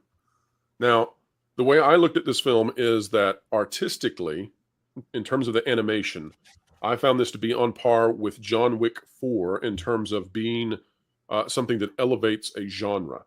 And so with John Wick 4, that took the beat 'em up, shoot 'em up genre to a new level of artistic expression that I did not even know could exist. And in this film, they do things with animation that I did not know were possible. I had never even conceptualized what they're doing with some of the ways that they shift colors in a dynamic way. However, I do have a philosophical disagreement with this film. And my fundamental philosophical disagreement has to do with the storytelling here. My problem, and that's not to say that I don't enjoy the movie overall. It's not the greatest movie I've ever seen. It's tremendously better than The Little Mermaid. But my issue is that with any film that I watch, I expect the film to have a beginning, a middle, and an end. And even if there's going to be a cliffhanger situation, I expect to have resolution so that I feel as if I have actually watched a singular piece of content. This movie does not have that. Now, there are good ways to have a beginning, middle, and an end when you are part of a broader story. And we can think about The Empire Strikes Back. At the end of that film, we know we're going into a third film. There's no doubt about it, and the story requires it. And yet, it feels as if we've had a beginning, middle, and end. We've had resolution. The Lord of the Rings trilogies, they are the trilogy with the movies. Those each feel as if they are their own story, despite the fact that they exist as a broader trilogy. With Across the Spider-Verse, this movie just ends. It just comes to an abrupt stop, And it feels more akin to, if you think way back to when Halo 2 released and people have been waiting years for that game, it just ends. And then you're like, well, now wait a minute, I have to wait for the next game. And that's how this one feels. And so fundamentally, I disagree with that approach. I think that they could have had this, have the arc to it. And there is no arc. We just stop in the very middle of a growing story. Yeah, Beyond I agree with that, that. I was like, WTF? That was like my thought when it ended. Yes, and well, I began to realize that this thing was not going to end when we had 10 minutes of runtime left, and more big reveals were happening, and we were nowhere close to summation of anything. But the other thing I would say is that I think that many people are going to really love this film, and I don't begrudge them at all, and I enjoyed I it. agree. But I think there are also some demographics that are not going to enjoy it, such as Tom. And so some of those demographics, this is one of the odd ones. I put this out this morning on my video, but I think anybody who has a proclivity for seizures should really think seriously before going to see this thing. I think the bright flashing lights could be a problem. I also If you think have epilepsy, you might want to give this one a miss. Yeah, and if you have a family with small children, I'm not sure that this is a movie for small children. Not because there's anything in here that's graphically violent or would cause problems there, but simply because I think you're not going to enjoy the movie after 30 or 40 minutes when your kids are getting bored and you still have 2 hours left to go. That's going to be a hassle for you. And then finally, I think that if you are not someone who is closely entwined with pop culture or with the Spider-Man franchise, I think a lot of the movie will go over your head. And that's not going to be fun, whereas people who are greatly entangled with pop culture and Spider-Man and the Marvel universe, they're going to see so many Easter eggs and callbacks and references that that's part of the fun. And this movie leans heavily on that. So without it, if you take your 65-year-old father or grandfather or your uncle or your cousin to go see it and they don't care much about comic books, I think they're probably going to find this to be a little dull, because in reality, when you strip away all of the Marvel stuff, when you strip away the amazing artistry that they've done here, this is really a trolley car philosophical conundrum episode that could be 30 minutes and it's stretched way out. That's not to say it's a bad movie. It's really fun. The animation is phenomenal. We've never seen some of this stuff before. But from the story perspective, and I think Script will agree if he's there now, I think there's a little bit that's barren. Script, are you there? Oh, I'm here. And All right, there's Script, nothing in this movie eviscerating. there's nothing in this movie that I haven't seen before or done better, especially in animation. Oh, no, Script disagrees with me. Okay, Script, name them then. What we got? Well, I just saw nothing that I haven't seen before in either cartoons, especially on Cartoon Network or in Canada and Teletoon. Any sort of, like, even in the original 60s Spider-Man, they did a psychedelic episode with crazy colors on it that they had to take off because they were worried about it. That was the Ralph Bakshi one, yeah, where he actually reused was it a rocket? We don't need to get into it, Tom. That's okay. I'm just making the reference. No, but anyway, no, you're right. Sorry. Sticking to Spider-Verse. The other part too is that it superficially grabs plot points from other media that has and doesn't really introduce them until very late in the game. In fact, the inciting incident and the stakes come around over an hour and a half into the movie, where you actually see, like, oh, this is why things are working this way. And we don't see any consequences of that up for the first hour. In fact, all we're getting is a bunch of meandering of superficial ideas and problems that don't actually have any consequences. We get this tug of war between do Gwen and Miles like each other in a romantic sense, and the defying of, like, a 15-year-old wanting to be an adult, and the trope of the fact that Gen Xers and baby boomers are like, we never want our kids to grow up, and now look at us in 2023 where those children have not yet grown up. So, I mean, you kind of see a cause and effect part there that's just kind of recycling old stuff over and over again. And there's no stakes. And the villain of the story, or at least the main antagonist, is maybe in 12, 13 minutes of the entire movie overall. And then the rest is just exploring all these Spider-Verses and exploring these characters and stopping the momentum of the story to go into the backstory of these new characters introduced. And you spend between anywhere from 10 to 20 minutes doing that. It's a very thin story, and it ends at a very predictable twist at the mid-act turning point of what this is. This movie could have been done in a solid 90 minutes, beginning, middle, and end. So, Script, I don't want to spoil the film. You've brought up something that I have wanted to discuss, and I haven't, because I can't figure out how to do it without spoiling it, and it's occurred to me now. So let me just put it this way. Script, do you watch Rick and Morty? Unfortunately, I have, yes. Okay. Then this film makes perfect sense to you. It's largely Rick and Morty all over again. But did you take away what I did? That, yeah. That towards the end of the film, when a certain character appears, you're like, oh, that's Evil Morty. We're doing that. This is literally just a Rick and Morty season. I gotcha. Did you have that moment where you just thought that? Or was that only me? You could do Rick and Morty. You could do Mirror Universe from Star Trek. Heck, they even have another plot from Star Trek, City on the Edge of Forever. There's a plot point there because they have to do that. And yeah, they don't make Miguel O'Hara the bad guy. He's responsible for something, and he has a belief, and he's an antagonist, but he's not the villain. And the other part too is the villain loses what it is they were after in the first place to go after more power, and we get maybe 2 moments of that. It's really just a mangled mess. Spider webs are far more organized than this story. Ooh, that's a tough one there. And they're also less convoluted. Okay, so Script, let me play devil's advocate then. Sure. So when I'm talking about things that we haven't seen before in animation, and I could easily be persuaded to your side. Let's say that Andre enjoyed this more than I did. It seems to me, and that I'm sort of in the middle, and then you didn't enjoy it. Is that fair to say? No, I was actually really disappointed. I thought that that's reason. Well, certainly in my point of view, but yeah. Okay, so let me play devil's advocate. To actually watch watch an original version to properly assess it. In terms of when I was referring to the animation, that they were at the edge or beyond of what we had seen before. I'll give you one example without spoiling the film. Okay. There's a part of the movie where Gwen is talking to a family member, and as part of her conversation, the colors dynamically shift over and over and over in that scene. And when that was happening, I was a little bit bored. But when it happened, I thought, you know what? If I wasn't bored already, if this hadn't been, an hour and a half, 2 hours in, this would be really intriguing to me. Whoever came up with this is very clever what they're doing.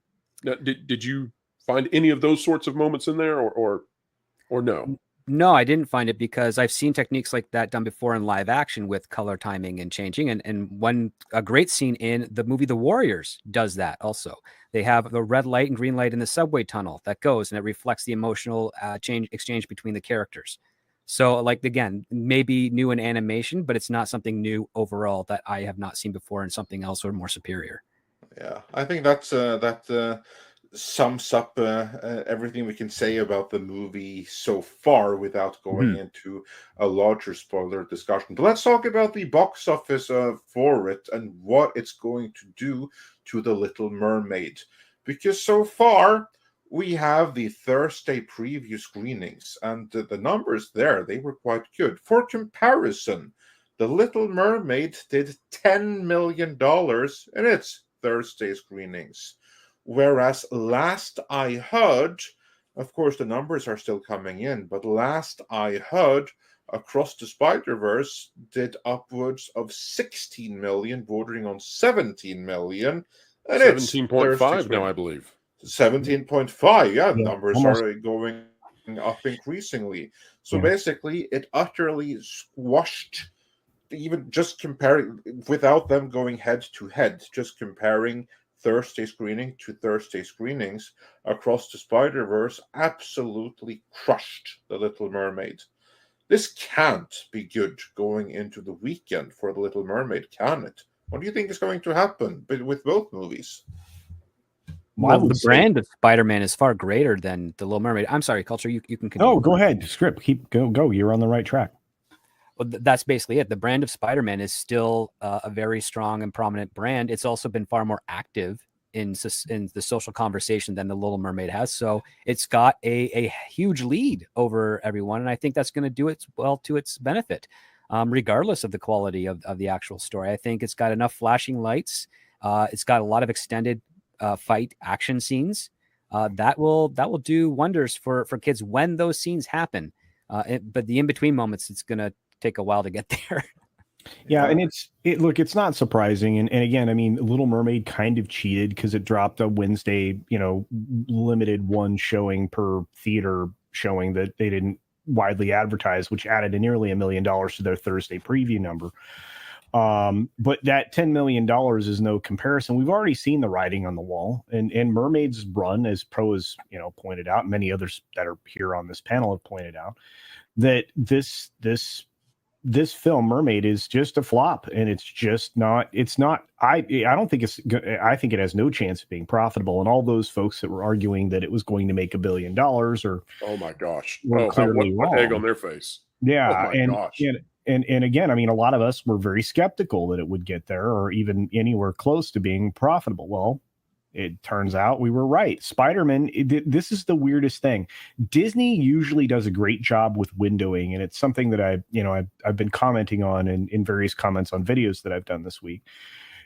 They've failed for I don't know how long now. I mean, think of it, Script. Or Pro or anybody, how many times have we seen them just destroy or cannibalize their own audience in theaters?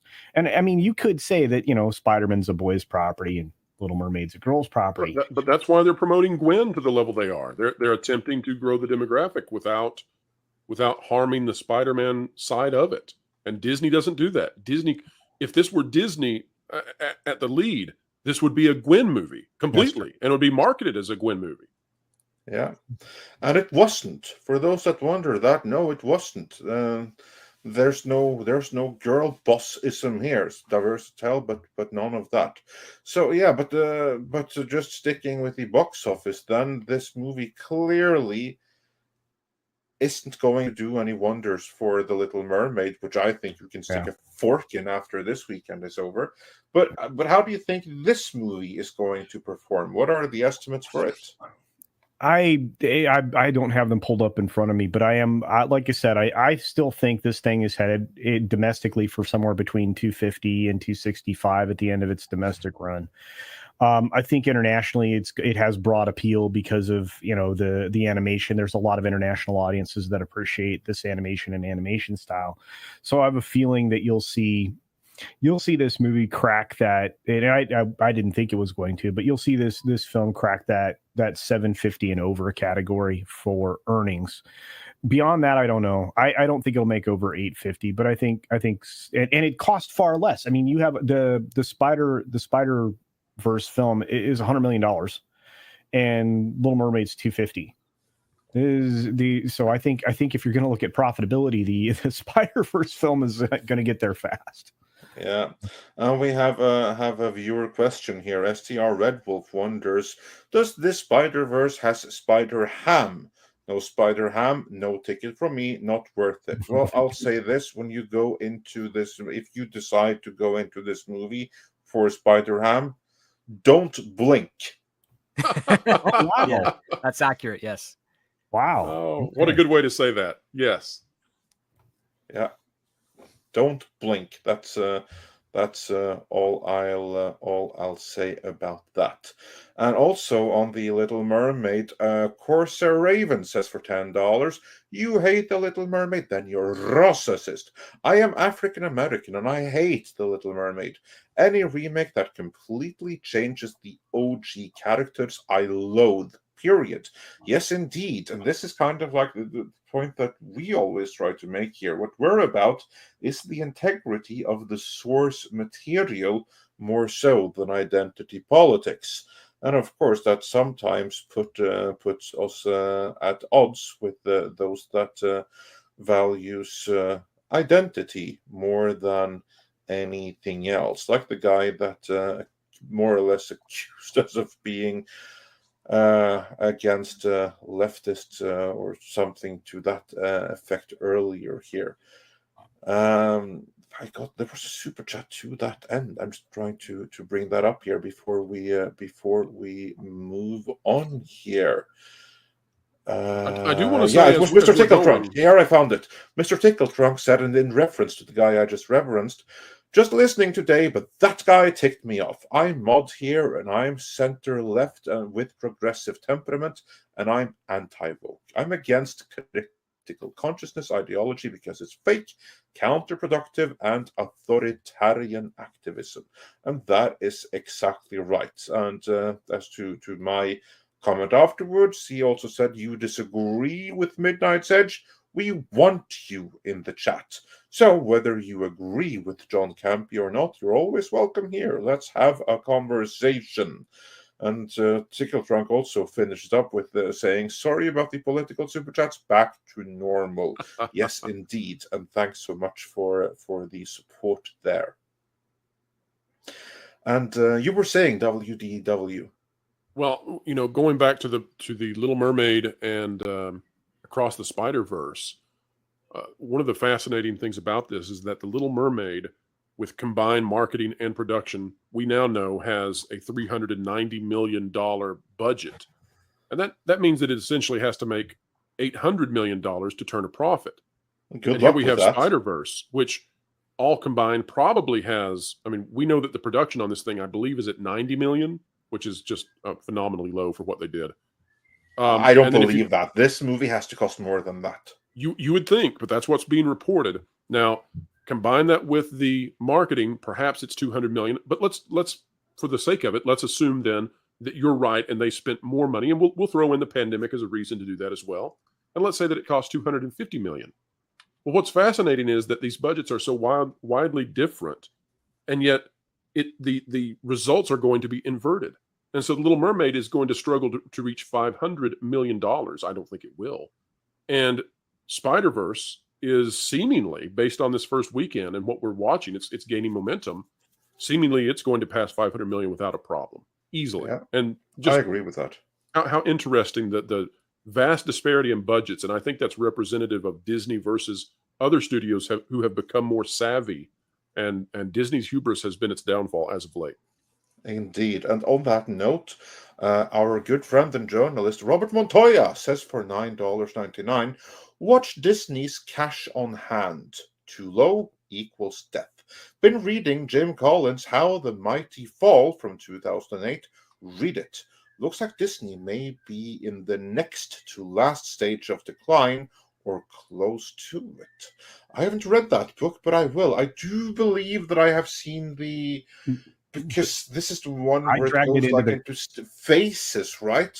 Yeah, I dragged that into the conversation in a few streams in the last couple of weeks. That particular graphic that I believe you're referring to, or the yeah, I believe it was Robert who put that up on Twitter, and I'm sorry, I think I just suck at Twitter. Yeah, so and it's funny because I need to revisit the book, but it's well worth the read. And Disney is really, really close to being in that last stage of complete collapse.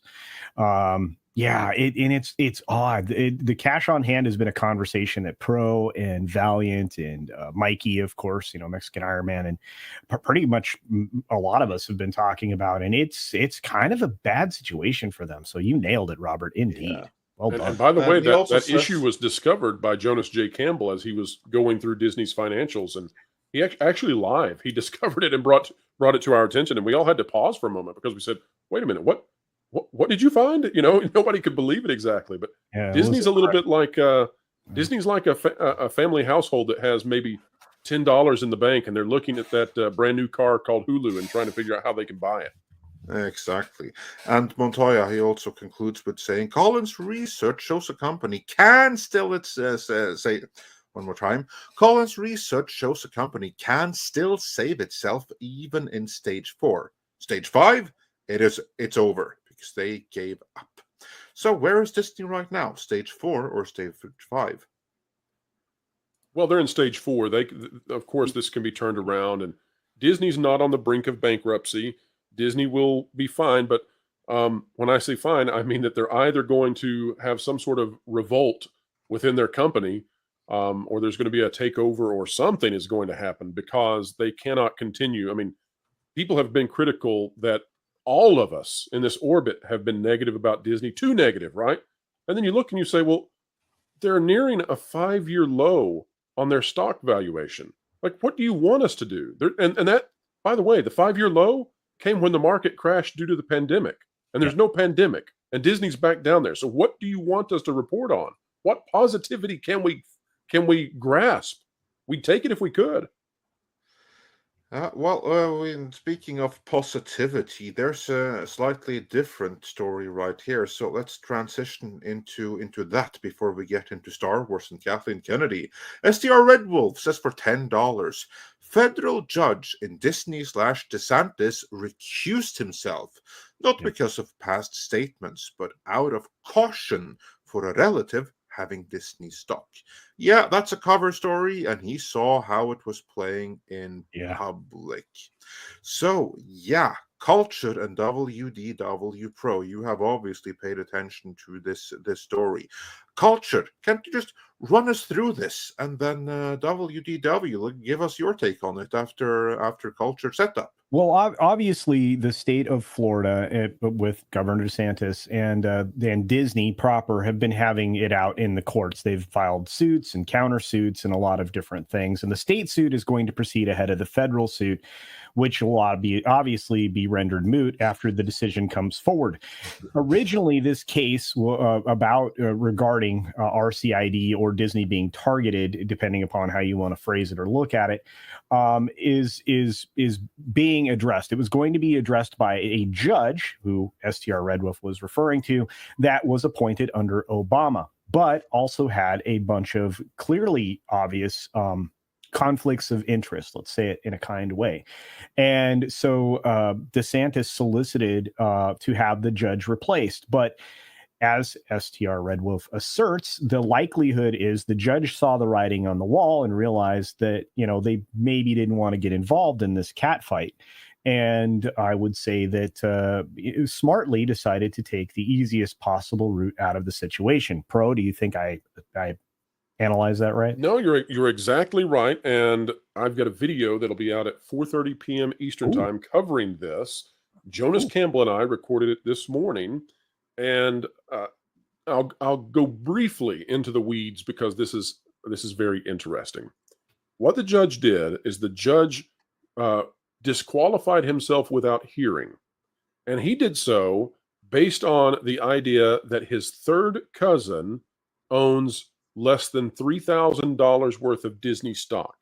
Now, that would make most people a laughing stock should they try to disqualify without hearing based on that premise. But what is happening is what Culture has correctly identified.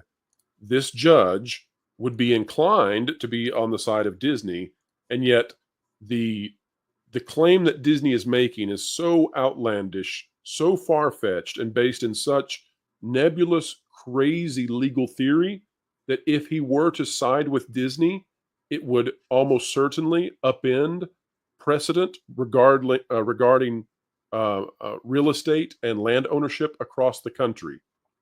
To give people a basic rundown, the argument that Disney is trying to make, other than they're saying they are being subjected to, what would you say here? Disney is being subjected to criticism from the state of Florida for their political speech, and therefore they are being damaged. Well, the other thing that Disney is alleging, and this is crazy, is that they have the right through that special district that existed, Reedy Creek Improvement District, that they have the right to transfer to themselves government powers through homeowners association laws in Florida. We're talking about homeowners association covenants.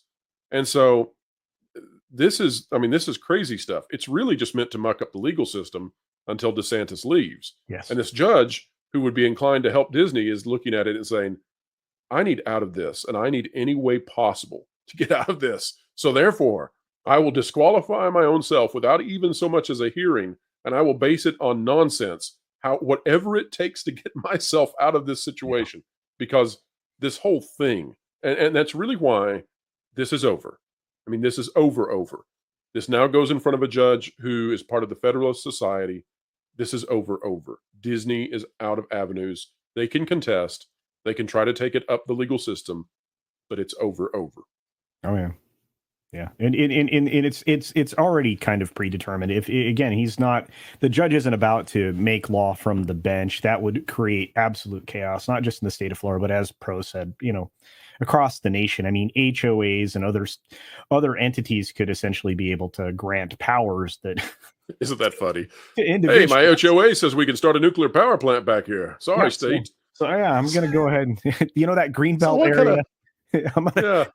I think I want a racetrack there. How's that?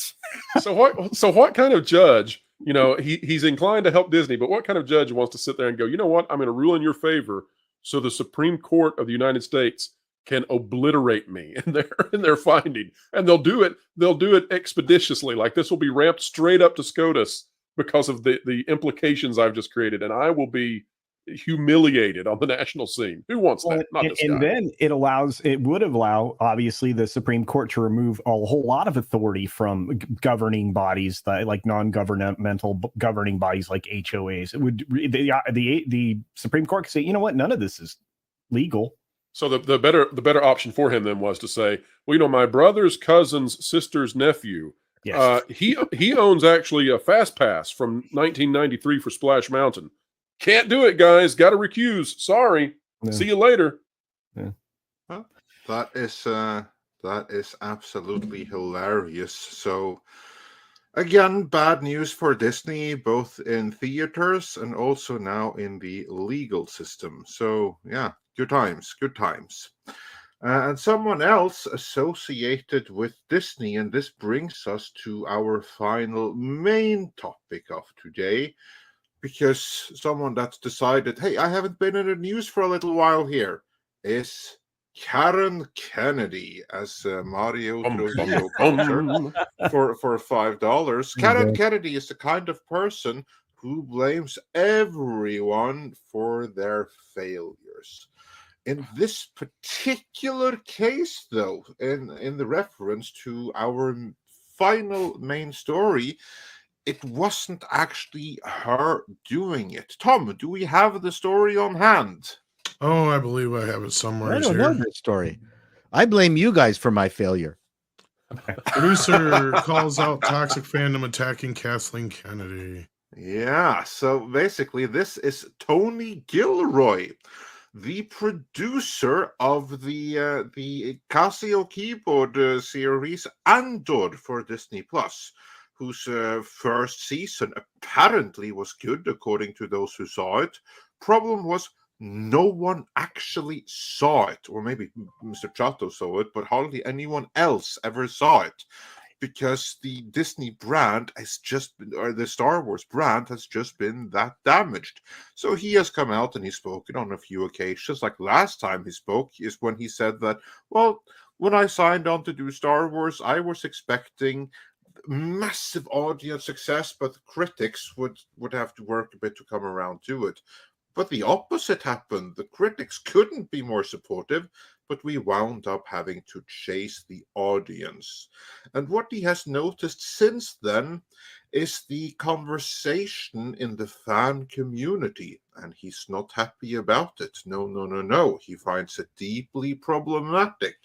So what he's doing here then in this story from the Direct is calling out, quote unquote, toxic fandom for daring to attack the great Kathleen Kennedy. This always goes well. I'm glad they're going back to this highly successful strategy. Yeah. Yes, actually, you know what? Yes, defend the person that hired you to come in and fix a movie that Gareth Edwards was screwing up. Yeah, because are you saying there perhaps is self-interest involved in this statement?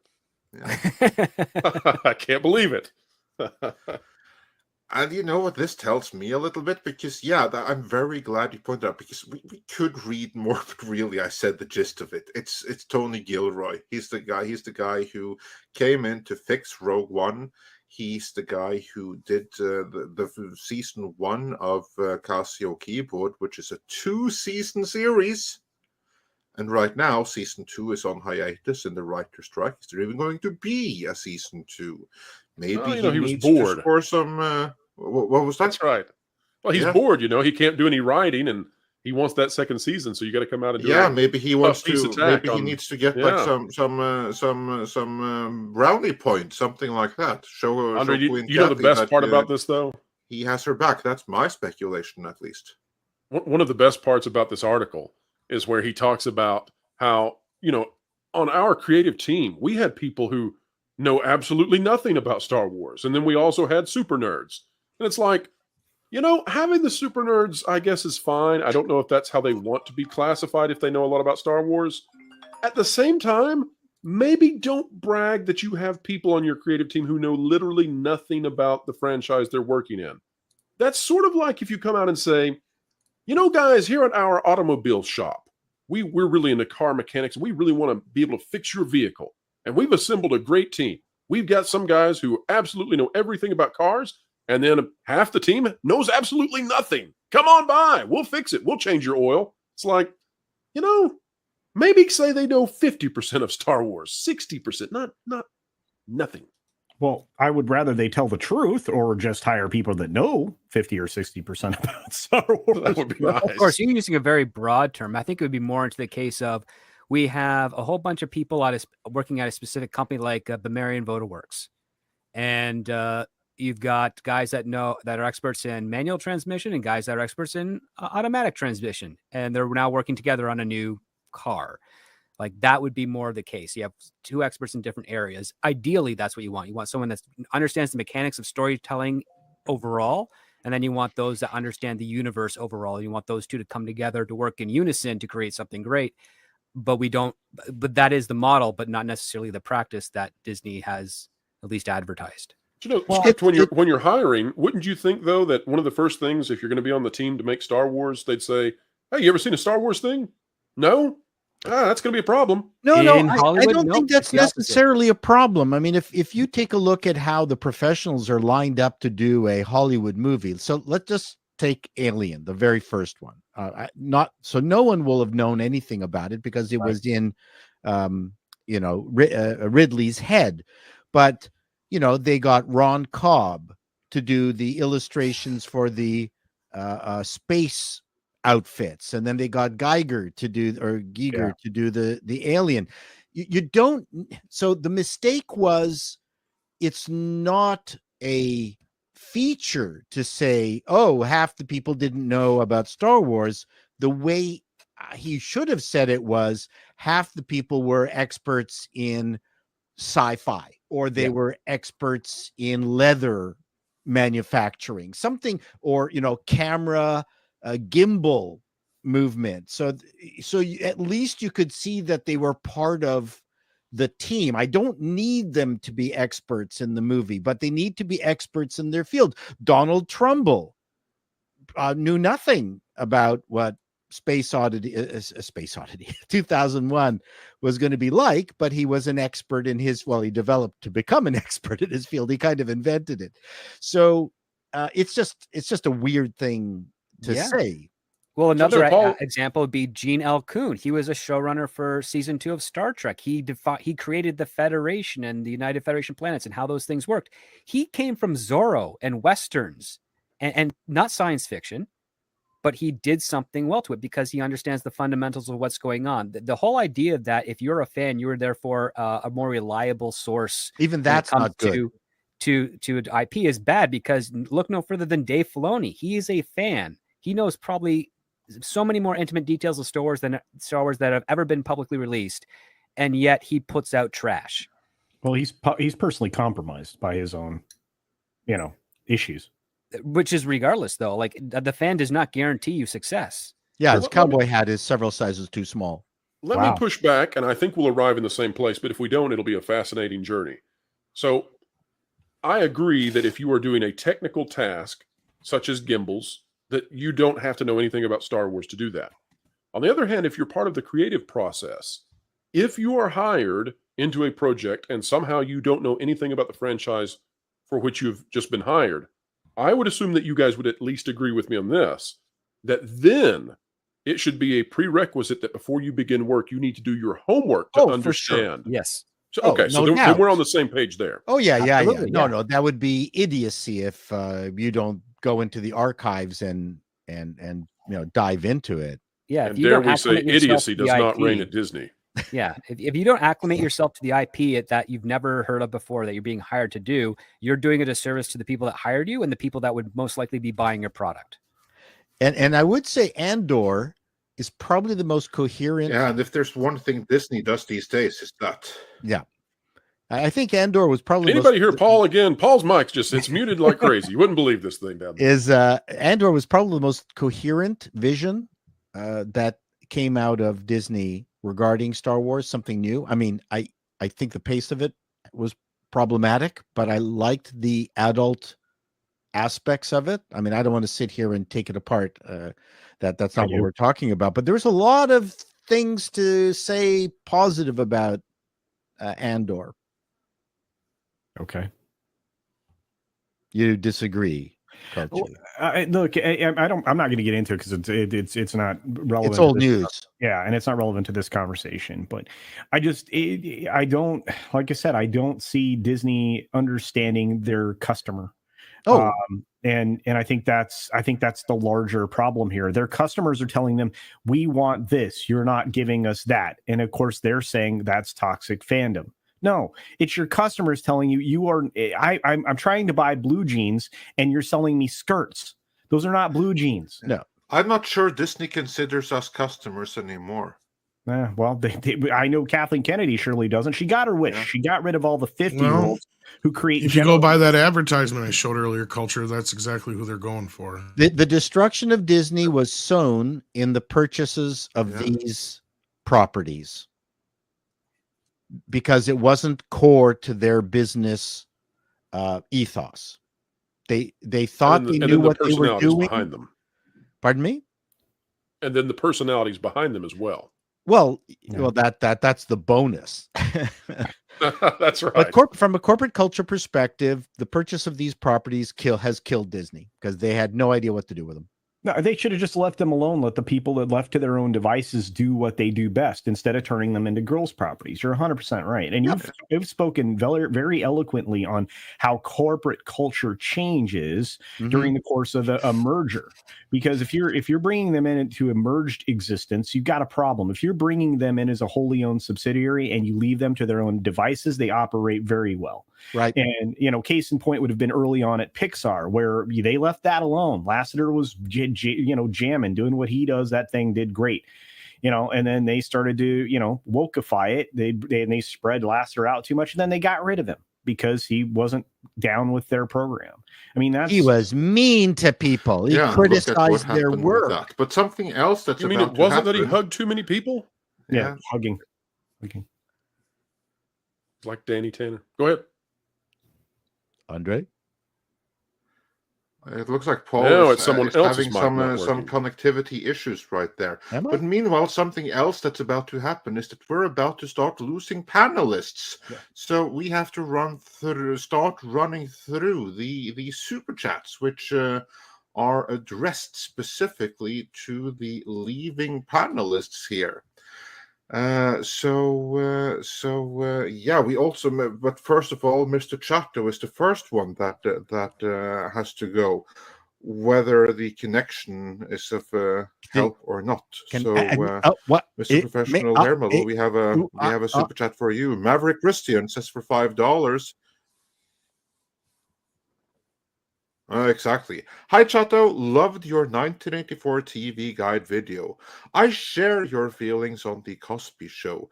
As great as it was, I can't bring myself to watch it anymore. Yep. It's one of those things. The man is turned so evil. And I'm sure Mr. Chato agrees. Yep. Evil. Yep. Hard to watch. But isn't that sad? That was a transformative show. Throughout the world. And it was an amazing show. Although being able to, I have no problem watching Pee Wee Herman properties. In fact, it's an enhancement knowing he was masturbating in a theater. I just wish you would stop watching them every day. It's a little excessive now. Yeah. The Pee Wee Herman Chase Helicopter Tour says for $5. Paul, there can be no acceptance of woke. Corporations use woke to enforce control in hopes of woke becoming law, bypassing the will of the people. I think, my opinion is that corporations just want an easy way out. And I don't think they are consciously enforcing woke. They're just doing what they're being told to do. There's not a lot of vision behind it. I don't think they believe in the diversity, inclusivity, equity stuff that they are pitching. There's an HR component from a control perspective. HR department loves DIE. They really, really do. But the HR department also thinks they run the company. Well, and they also work against the employees. I mean, this Correct. is the thing. All employees need to realize whenever you work at a company, if you have an HR department, they are absolutely trying to figure out a way to get rid of you from the moment they hire you. Just live under that. Don't live under an illusion. That's exactly what And then Tennille89 says for $5, Paul, in keeping with the Star Wars cod analogy, that reliable old oil of yours is boring and problematic. So we replaced it with aged balsamic. Yep. Yeah, that's a good Yep. one right Balsamic is a great substitute for automotive oil. there. Because that ages so very well. But don't take my advice, please. No. But I will say, if you put chocolate milk in the windshield wiper fluid on a hot summer day, you will get little turdlets. It's a great prank, but it will ruin the car. So don't try it on your own car. That's for certain. Don't try that at home, kids.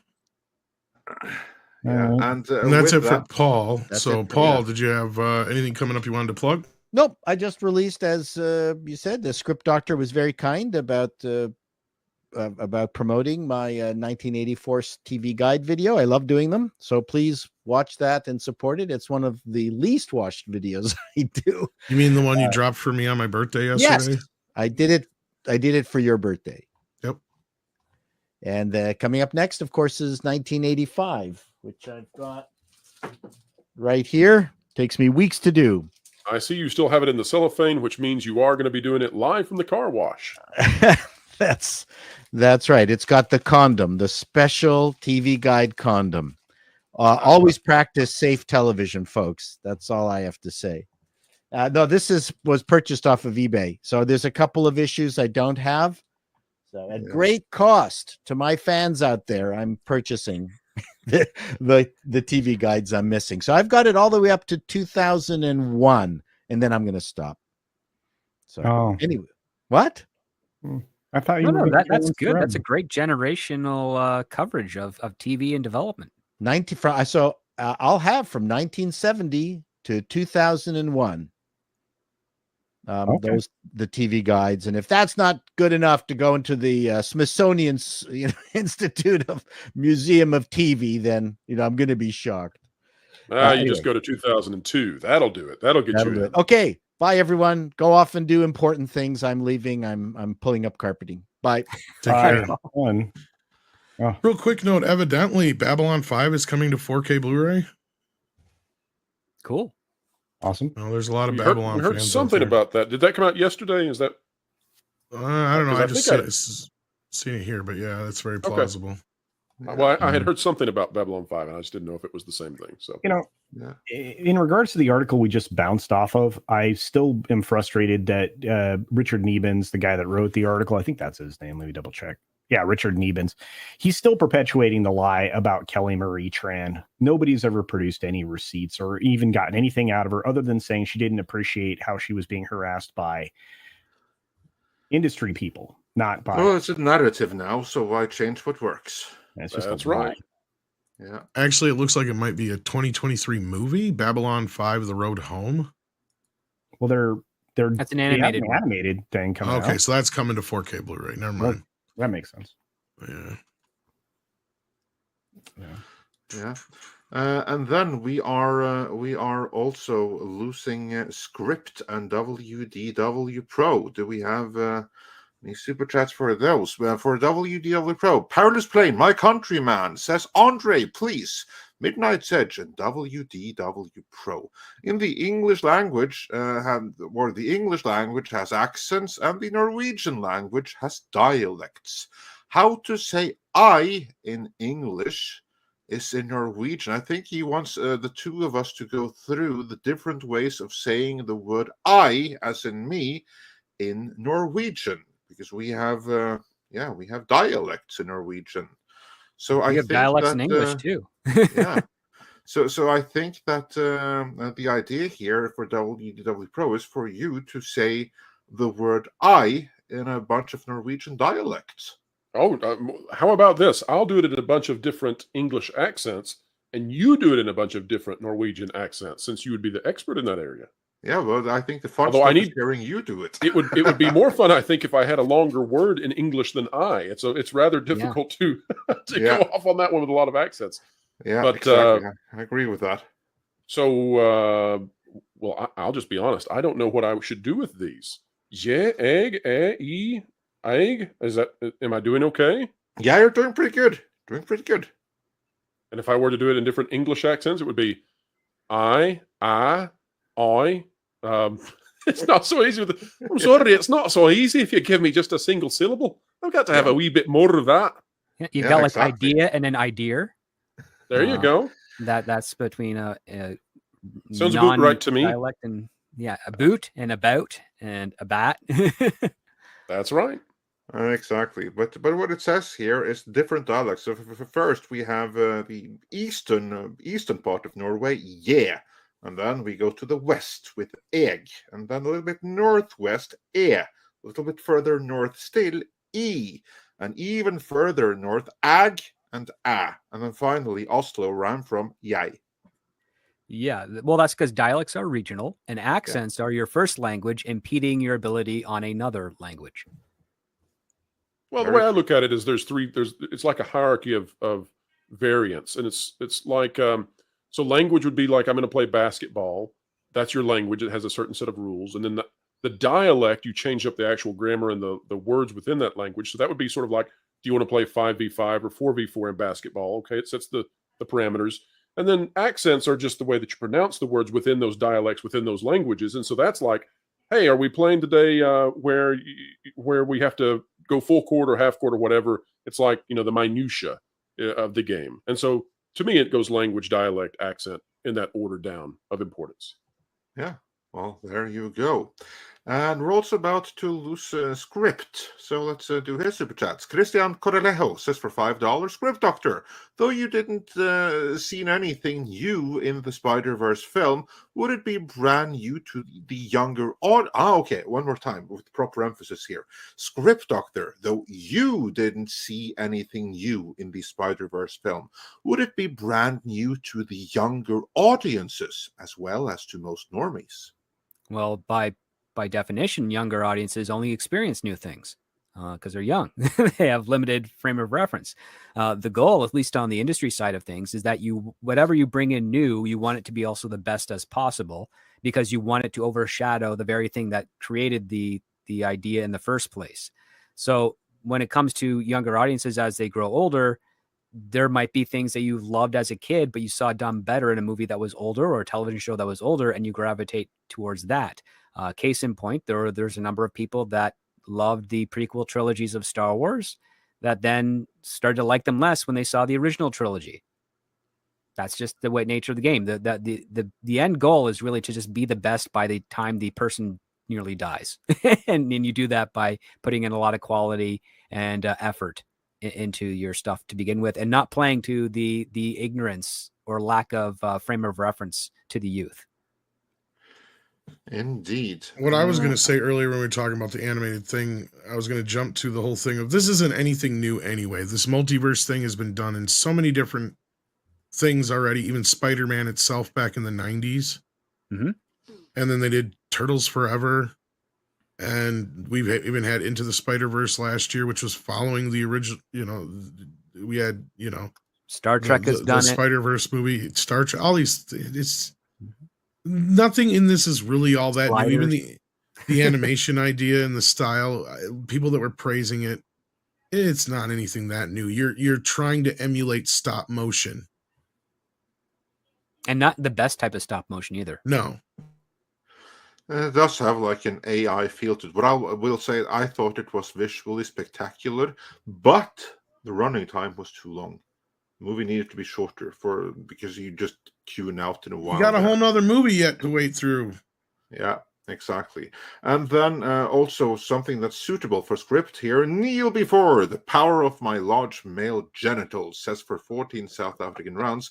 Dear directors, burn Hollywood down. Strike.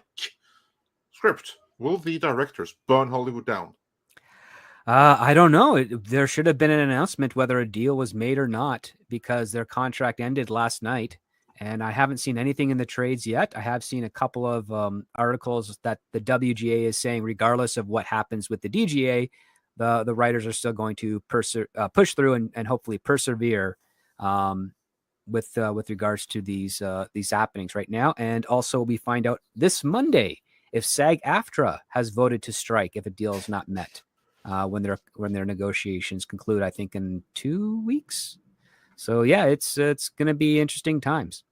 Yeah. So the latest thing we have, and I don't know how much stock I would put into this, but Vox is reporting from an hour ago that the WGA strikers may now have the DGA on their side soon. So perhaps the DGA didn't come to an agreement. I don't know, but again, it's Vox, so make of that what you will. Yep, we'll have to wait for some corroborating articles. Yeah, and then Sandrock says for $10, in regards to the writer's strike, don't you guys think that it's time for real writers to come out of the woodwork? Real creative writers, instead of all these activists that are currently striking. But Script, you addressed this earlier today, didn't you? Yeah, the activists are peppered in with the real creative writers. Unfortunately, there's no delineation between the two. So sadly, there's nothing you can really do on that part.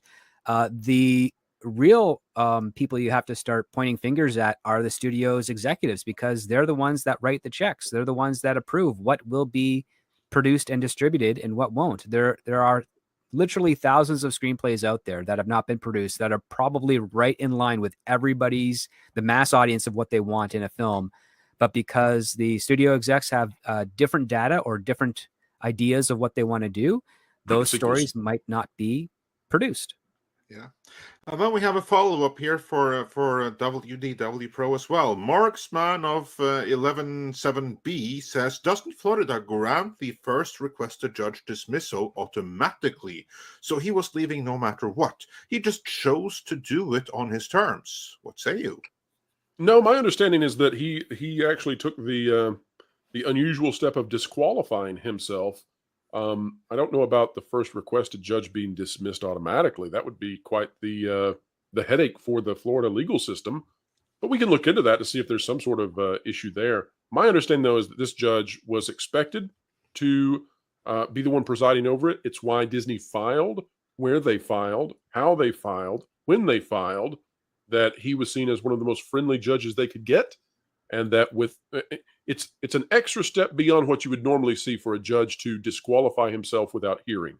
That is sort of like an SOS, get me out of here, send me the helicopter. Yeah, and speaking of getting out of here and send the helicopter, we are regrettably losing both you and Script. So I just if we tell people that was an official segue that we practiced, it'll be less impressive. So let's not do exactly. that. We'll do that. We are regrettably losing the two of you. I just want to say thanks for joining us today. The link for Script's Patreon is, of course, in the description, as well as your channel. Script, anything you want to plug on your way out the door? Yes. In addition to my Patreon, sometime tomorrow or Sunday, I'll have a video review of Across the Spider-Verse. And on my Patreon will be an in-depth analysis of that as well. So they'll work hand in hand. So feel free, if you haven't already, to check out my YouTube channel. I have some awesome conversations with some impressive people in the industry and future ones on the docket ready to be recorded. So please head on over to youtube.com/scriptdoctor. And if you're interested in those in-depth reviews and also tips on writing and production, feel free to sign up with my Patreon, which has a 7-day free trial at the base tier member. So you can get a taste of what's in store. And if it's to your liking, I greatly appreciate your support. Yeah, and WDW Pro, thanks for joining us today. Anything you want to plug out the door? We obviously have your channel as well as that marketplace linked in the description. Well, of course, it's always a fantastic honor to get to be on with Midnight's Edge in the morning or whatever time it may be for you all out there. I have greatly enjoyed being on with the panelists. Fantastic discussion, and I enjoy being on panels where people disagree, and we've had some disagreements today.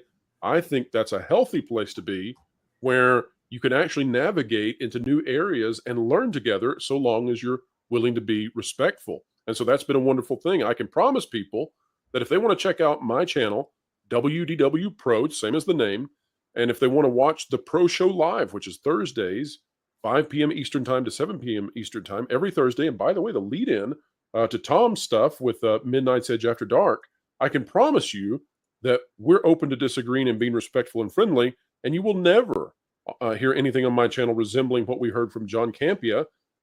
Perhaps he's in a hard time, but we respect all people, and we'll never insult you, even if you disagree. And so I guess that's what I would plug. That and you be keep kind things as best PG. you can. Yes, That and Tom. you keep Tom struggles greatly when we're PG, but one of the reasons that we've been PG from the very beginning is we don't want to ever give YouTube an opportunity to take us down. And fair enough. YouTube, if they ever look for a way to do it, we would like to be able to say, we don't even have potty mouths over here. What are you talking about? We don't, we're covering entertainment. Leave us alone. That's Except the for whole that strategy. Tom guy. Except for Tom. He comes over all the time. Yeah. Says his Well, you that's already the hate thing him, with YouTube. so Yeah. see, you just say that. You say like you guys already hate him, so I mean, I am That's looking the thing forward with YouTube, though. They don't actually have to tell you why, other you broke the rules. Which That's rule right. is for you to find out. But I am looking forward to having Tom on soon. We have got to get into a Ninja Turtle discussion, and I think that's going to be very interesting. Hopefully we'll get to record over the weekend and bring that to you all next week. So hang tight for that. I like turtles. Perfectly timed. So with that, I just want to say thanks to both of you for joining us today, and everyone check out both WDW Pro as well as Script Doctor. All links are in the description. All right, take care, guys. So long. Take care. Bye-bye. Take care. And then we're about to run through a few more of these super chats while we still have culture for a few minutes. So let's begin with this one. That's a perfect one, since you made an excellent video a couple of days ago that everyone needs to see. So this one is kind of on topic a little bit. Darcerus, I guess, says for $5, we need to stop buying from ESG companies so the ESG money runs out. This may kill some companies, but should return us to free market capitalism. What say you, Cultured? Well, I think that it's a little more in depth than that. I agree with the sentiment here. The trick is that ESG kind of rolls downhill from the investment side of the equation. The institutionals like BlackRock, we talk about them in regular. In fact, these two guys did an incredible video on this channel. You should review if you haven't already. In fact, you did a series of them at this point. Yeah. But yeah, the ESG situation is, again, it's an authoritarian control mechanism. It's the equivalent, and I think Andre actually said this in his video, it's the equivalent of a corporate social credit score. And it's actually comprised of more than just ESG, that particular scoring system, because you have to incorporate DEI, and now a new thing brought to us by the Human Rights Campaign. Sounds noble, doesn't it? No, it's just 100% an agenda driven into people's sexual identification or identity politics, however you want to put that. But that is called CEI, the Corporate Equality Index. So you have to kind of expose all the things behind the scenes with all three of these things. Pointing out that DEI, or DIE as I like to call it, is actually CRT at a corporate level, and you have to point out what ESG is, and you have to point out what the HRC is doing with the CEI, which again is 100% identity politics. So you have to point out who they're in bed with, which we've been doing recently. And if you start to show just how motivated these entities are to destroy our way of life, then yeah, it's easier for people to seek out alternatives. And I think you're going to have to see a deep investment in a parallel economy for any of us to kind of be weaned off of what dominates your day-to-day life, because the grocery store is controlled by 10 brands. That's it, 10 companies, 10 megacorps, and most people don't even know that. But I think we need to return to free market capitalism. I think, again, your sentiment's right on point. So well done. What I would say, there's two things. One is that you need to look at the companies and see who are really down with the agenda, and then maybe instead buy from companies that support your values, or which would be better for your community or some other community than to support other than mega corporations. That's one thing you can do. Another, and this is going to be like the really important thing, because these huge companies like BlackRock and stuff, they use their financial muscle, but it's not actually their financial muscle. It's your financial muscle they use. They just happen to manage your pension fund. So the biggest thing everyone is going to possibly can do, and I'm not giving any kind of financial advice here at all. I'm just saying maybe you want to take a look at your 401k and your other pension funds and see exactly who are the ones managing it. And if it looks like an innocent name, then find out, well, who are they working for? Are they a front behind something else? Just look into that a little bit and decide if this is this a company that you want to be able to wield your money, or would you like maybe some other company to wield your money instead?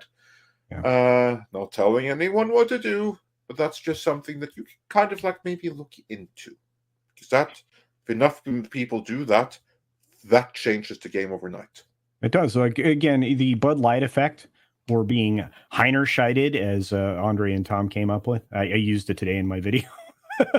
But you don't want to be Heinerscheited. You don't want a marketing person that's so cult-like in their behavior that they essentially decimate your brand. And you really don't want them to draw attention to the mechanisms that work behind the scenes to make these things happen. So, you know, I surprised a lot of people this week when I released the association between GLSEN, pronounced glisten, and their association with Lego and Target and Kohl's and Bud Light and so many of these other places. So, you know, they basically extort these organizations, for these companies, for money, and then turn around and use that money against them, and to use it against your kids in schools in the case of Lego. So yeah, there's a lot there, guys. Sorry. Yeah. Well, you got your money's worth there, Dark Crest. Indeed. Then we also got the rest of Culture's time, because I believe you do have to be out now. do. Yeah, I have to step out so I can grab some food and get ready for my own stream, which will be coming up right soon after they finish over here. Excuses. Yeah. All But I will right. say, though, everyone go check out Cultured Casino. He's one of the most underrated YouTubers out there. There's a reason we love having him on here. We love your insight, your experience, your keen analytical mind. So everyone, go check out Cultured Casino for some very informative, very based videos with some very sound advice. So yeah, check out Cultured Casino. Wow, I can't do any better than that. Thank you, Andre. I hope everybody has a great afternoon. Stick around to the end of this, folks. This show, folks. It's going to be worth it. I'll be listening in the background as always. Have a great day, everybody. See you next week. See you. Yes. Yeah. Take care. Another week is over. Stian Munstad sends us a super sticker. It is, let's see here. I believe it's a thumbs up. I'm not mistaken. Well, let's just pretend it is. We haven't asked for that once today. Everyone, the 1,500 still watching, please smash that like. We had more than 2,200 at one point. That's when we should have said it. But for those 1,500 still here, do smash that like if you haven't done so already. Then leave a comment instead, or help share the stream. That also helps. Yes, it does. Truck Driving Gamer says, happy belated birthday, Tom. Andre, loving your videos, man. You're my favorite Norwegian since Mortgen Harken. For laughs, what's on my Orophile name in I think Norwegian? you mean what's his profile name in Norwegian? Truck Driving Gamer. That would be Lastebilkjørende Gamer. That's what you would be in Norwegian. We don't actually have a Norwegian word for gamer. We just adopted the English one, because like any kind of like modern term, we just adopt the English one, because, you know, like the Vikings didn't have gamers. So yeah. You know, that just sounds like messy the way you just said it. What's true though? Say it again. What? Lastebilkjørende Gamer? Lastebilkjør. Oh, that was good. I'm impressed. That was very clear what you said, like lastebil, like a truck. The only thing I was missing was the driving part. Lastebil, kjørende. That's driving. Lastebil. No, now it gets weird. Turns into hurtigur after that. Maximum Timaeus says this video of his is going to encourage more people to troll. I hope they cover that on video on FNT tonight. Well, I don't know who's on tonight, so you never know. But yeah, they might. Palace Plain says build me in a studio worthy of Midnight's Edge and become the next Sports Center e-news of the World Wide Web. I thank you all and love from Norway. Well, I wish we were that big, but thank you. Yeah, I don't know that we would want such a big studio though, because the moment we have like a huge studio, I mean, just look at G4, how many millions upon millions they spent on their fucking building instead of but ours would be much cooler, Andre. I'd give you a whole wall of like Mega Drive shit and stuff. Yeah, that's what I mean. Yeah, so basically, would be cool to have like a bunker with a proper home, massive like theater, gaming room, stuff like. Yeah, we could have that. We could have a Midnight's Edge bunker or on Batcave, the Midnight's Edge Batcave or Bat Bunker. Yeah, but as far as our reach, same thing. I wish we had the kind of reach of like Sports Center, but no, I mean it is what it is, and we're glad to have the fans we have as it is. So yeah. And we make people like John Campea freak the fuck out. So yeah, or at least we help. I don't think that we're the. What I don't think that we are the prime people. No, we're not the prime people. I mean, yeah, but here's the thing that I love is whenever he's asked about any of our channels in this community or whatever you want to call it, fellowship, he pretends he doesn't know who the fuck we are. He's full of shit. He does. And he hates it every time he gets asked, well, what do you think about what the guys on FNT or what Midnight says? She's like, I don't even know what Midnight says. He's full of shit. Well, he knows perfectly well who we are. Yeah, and I'm not going to get any farther into it than that. Stian Munstad has been a member for 10 months at the Edgelord level. Thank you so much. We got Iram Amin, if I'm saying that correctly. IDR, that's a new one. What is that? That's some dinar, I think. I have to check that out. Iram Amin says for, let's see, EDR. It's some dinar. I'm almost positive exactly which. Well, they always end up saying something, but hello, fellow ratings terrorist. Happy June. No, it's Indonesian rupiah. Okay, there you go. Cool. Yeah. So listening in Indonesia, that's a new one. Thank you so much. See, this is what I'm talking about. This is something that Sports Center, I don't know if they ever could do, because a lot of that stuff's national in the U.S. So, like, yeah. It says, greetings, fellow ratings terrorists. I've been June Jihad. That's what I read, love that. Yes. June Jihad. Yes. And you know what? Jihad is not even in itself.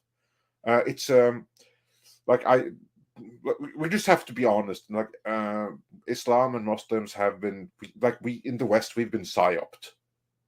But jihad is a term that's been like co-opted. What it actually means is basically just what in the Islamic sense is to basically be the Muslim you can be, which in some sense is to do unto others. Yeah. Well, isn't it like the whole thing you were talking about is that somebody was griping about that word being used as being like racist or insensitive or whatever? And it's like, no, it's just a word. It's just a word, and in the West we have a very different opinion of it than what it's actually meant to be. And actually, in this particular context, of ratings terrorism, yeah, I agree with. This might actually be one of the few times. Sorry, Andre, I didn't mean to interrupt. I was going to say, this might be one of the few times where you could actually point to an example of, like, say, the right doing what the left does more so, and that is reassociating in words and changing definitions and terms. Because they made the term jihad sound and mean things that it wasn't. Yeah. Years ago. Yeah. And that was mainly on the right side of things. We were all psyoped. We didn't know then, but we were being psyoped. Well, it was because of things like Dune and other things that I know that had been used in before that, even though I wasn't as familiar with the story as I am now, is because of that. I always thought that was kind of stupid. And that was my first kind of association with reappropriation of words. And we've seen it more and more and more often now, so even more often. But like, yeah. But I'm proud to be a ratings terrorist.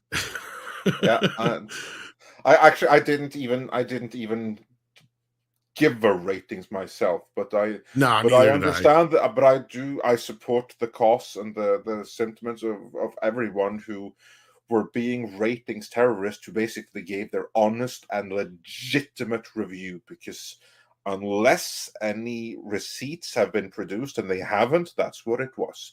It was just people being true to themselves and giving their honest opinion, which differed from 95% positive at Rotten Tomatoes. If that's what being a ratings terrorist means, then happy jihading. Because let's be clear, if Rambo 6 came out next week and it did really get bombed by the left, you wouldn't see any stories about it. Oh, and no. if we claimed that it was getting review bombed by the left, guess what they would call us? A bunch of conspiracy theorists. Yeah, exactly. All of those horrible things. Because they would be under the impression, well, how could anybody like such a Trump-loving movie like Rambo 6? It just doesn't compute. I believe that Grace Randolph said something to the effect of, like, how dare this movie go and kill, like, the Mexican cartels, Mexican people. Yeah, for Rambo 5, It's part of like Mexican culture or something, completely uninformed. Yeah, no, this is a real thing. In fact, it's much worse than what they portrayed in the movie. But no, that's what my point is like, it's okay on one side. It's always review bombing. If it's, God forbid, people might not actually like the movie, right? It would be like me having such cognitive dissonance to the fact that, look, I get it that I don't like Spider-Verse, and there is a small group of people that agree with me for all the same kind of reasons. But I am well aware that there is a large fan base that likes it. They eat it up. They love it. You know, and there's nothing that I'm going to say that's going to change that. And I'm not saying that I'm right and they're wrong, right? Because it's clear to me, whatever it is, I'm just a boomer. I don't get it. It's not for me at the end of the day. You know, so I'm not going to sit there and go, oh, well, y'all are just a bunch of thisophobes and whatever, just because you like it or whatever. It's like, it makes no sense to act that way. And that's exactly what they're doing, basically. They have the cognitive dissonance enough to go, well, people couldn't possibly dislike this movie. They're racists. Or they're istophobes, whatever ists you want to put on that. But anyway, Garfield's Bizarre Adventure says, after seeing his Transformers 2 movie review, maybe he is overtly woke to avoid the woke mob's wrath being aimed at him. Yeah, again, referring to John Campea here, because the Transformers 2 movie review, that's where he referred to like the two bots, like Mudflap and Skidmark, as Hood. Word that begins with N. Not with a hard R, though. Yeah. But here's the thing. That review came from a time period right before woke, when I think kind of triggered woke in some ways. And I mean, not the, in whatever little sense there was a natural reaction to it, is because we had come out of the 90s of the PC era where we're all like, okay, that shit was dumb. The 2000s, we had all kind of realized, oh shit, the world's a lot smaller than we thought it is because of the internet. Right? And then social media compounded that. And there was a time where people just kind of stopped worrying about words being so problematic. Like, that's where gamer words came from, right? Because you had a little 12-year-old calling you the N-word on. Yeah, it's like, hold up, son, where'd you hear that language? It just came to a point where people just didn't seem to take it as fucking personally, or as I don't know, superficially, the word I'm looking for, but it was like all of a sudden people didn't take it so seriously anymore, and we could actually joke about things, and people realized that you could make an ironic or kind of weird joke, or what normally would be considered a little off color, or bit of bad taste, but people wouldn't, like, crucify you for it, because it's just like, it was just a fucking joke. You tried to crucify someone. Right. Well, in this era, you had guys like Tarantino and other creators who were freely using words like that in their movies, and nobody gave them shit up until all of a sudden. Django was one of those points where I started to notice this. It's like, wait a minute. He's been making these movies for a long time, and nobody has said dick to him until now, all of a sudden. And if anything, this is his most anti-racist, movie he's ever made in his life. In fact, the whole movie is about that. Like, that's the closest thing that Tarantino's ever made to a woke movie is Django Unchained. Yeah. Like, Absolutely. and that movie has more N-words in it than any other movie in history, I think. But they're used in a way for a reason, right? That's the thing, is that Tarantino has always said, and this is something that's in his book and is why his mother used to let him go to movies that were not meant for kids, is because it's all about context. And see, back then, as long as you use certain words in a certain context, nobody chastised you or hung you out to dry for it. But now, if I were to just say so-and-so said the word blank, see, I can't even fucking say it. Yeah, I'd no, be canceled. I do believe that there was like a high school coach or something like that did exactly that. That this is the kind of language we do not say here, and he was canceled for it. Right. And in some ways, some words have been reappropriated. Ram Bam just brought that up. Now, I'm not saying that it was a good thing that certain words like the N-word were being appropriated, but guess what? Who was appropriating it more? The young black artists at the time, more so than anything. You could not hear a rap song, period, without that word popping up over and over and over. Honestly, I wish they hadn't, because it just makes it fucking more difficult for the rest of us when that word is in circulation all the freaking time, and especially those of us who are live on streams. Andre, that's my point, is out of that era grew this all the fucking time. Grew this thing where those of us who aren't even part of your freaking culture. So that's the thing, Andre, is a lot of them didn't care. That was the whole point, is they were taking away the bite from that word, right? To where people could just use it as a colloquial for a while there and not get canceled, no matter what color you were. In fact, I still have friends that are not black that use that word and don't see a problem with it. And they're just using it as, what up, N-word or whatever, and they're just talking in general or whatever. Yeah, and I'm not saying it's right, but it had been defanged. They're trying to add the fangs back to it. It's like, no. You took a word that people had already taken away all its power. Well, it's obviously been refanged. Look at how that's what I'm saying around here. It has been, and we can't even say it anymore. Can't even refer to it anymore. And that's exactly what my point was with like Tarantino, where he got blindsided by this shit. He's like, "What the fuck?" He's like, "I've been using this word. I've got." Are you looking at the context in which I'm using the word in the movie? Right? You're acting like I'm just throwing it around, kind of like when Eddie Murphy used to say, a lot of foreigners would just come up to him and swear to him because all they're hearing is the swear words. He's like, I do manage to put some jokes in between, like it's the same kind of thing here. But anyway, I didn't mean to go on a huge rant there, but yeah, and I'm not even trying to stick up for Campea in any fucking way either. He's stupid for doing this in the first place. So, and I would, and that's least of his problems, if anything. Right? Yeah, because that's what I think he's doing, is he's reacting to his issues. I wouldn't even put that in top 10. That's what I mean. Like his reaction is coming out of his place right now where he's at, and he's realizing he's losing his footing in this industry.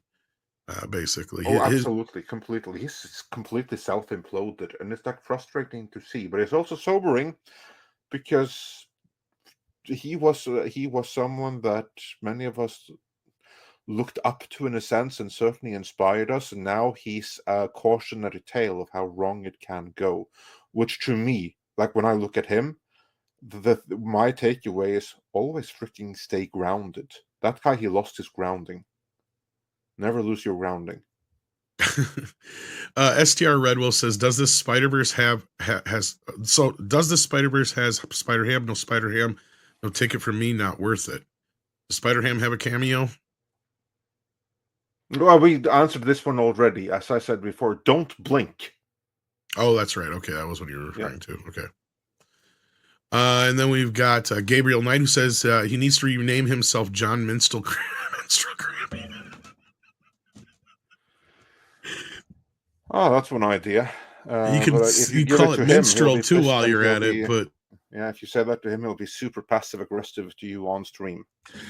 Yeah, and here's the problem: is yes, we obviously know people who know him and whatnot. So yeah, we tried to be as nice as possible in this respect, and we do owe a lot to him. We give a respect, but he's completely self-imploded. Like there's no other way around it. He's completely self-imploded. Yeah, and he did that to himself. Rod Gear Jam and Thunderheart sends in $5.50 Canadian and says, "Hail Midnight's Edge.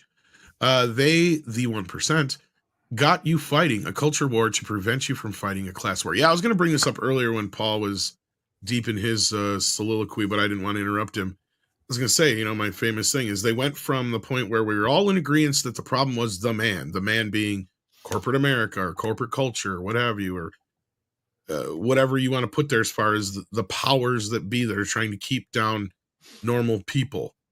So they got smart and they decided to throw white in front of the man, to throw all this shit into disorientation. Yeah. Also, the man decided, these people here on the left who are the people who are the most threat to us, let's freaking buy them and make them our foot soldiers. And that's that's what I mean by putting white in front of it. That's what they did. Exactly. Yeah, like for instance, just to look at Rage Against the Machine, one of my favorite examples. You remember they had like this song in the 90s where they used to like saying, "Fuck you, I won't do what you tell me."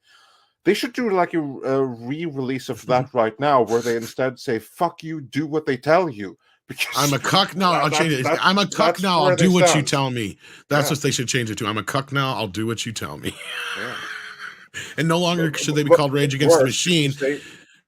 They should be called Raging for the Machine. That's what they are now. That's what they are now. Rage Against the Machine and so many others that used to fight the machine became cogs in the machine. Yep. Completely sold out. Again, always stay grounded. Which is the thing, is like people from the 60s learned that was the key to this, right? Like if you want to make change, you got to go where the changes are made. But now it's it's these folks that have realized this, they're manipulating that system, right? They've become exactly what they have fought against. That's the sad part.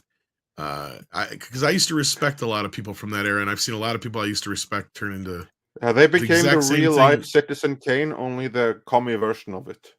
Exactly. And it's funny you brought up Citizen Kane. Did you see my tweet? No. Okay, well, real quick, I'll share this with you because I think you might get a kick out of it. Let me find it here real fast. Sorry. Because somebody thought, speaking of memes and left and right and all that business, this is showing that the woke can't meme at all. So somebody said, "Suck it, bigots. The Little Mermaid is officially better than Citizen Kane." Like, Rotten Tomatoes is some official thing. Like, that just makes it so. Because even though 90% of the audience gave Citizen Kane a positive rating, 95% of that hasn't changed. The verified score, the basically the half-baked one and the crooked one. Yeah. Let's just totally ignore the critics on this one, considering 99% of the critics, it's considered the best film of all time by a lot of critics. Yeah. This is where I say Butch, I think, won the internet for the day. He goes, "Wait, they're comparing it to a film based on a man who used power of the press to pass his own agendas?" All kinds of. I don't think they see the irony in that at all. Yeah, exactly. I think that sums everything we're just talking about up, though. That's why I brought it up. And then Pinochet's Helicopter Tourist says for $5, when it comes to woke, look into TIV, or tendency for interpersonal victimhood.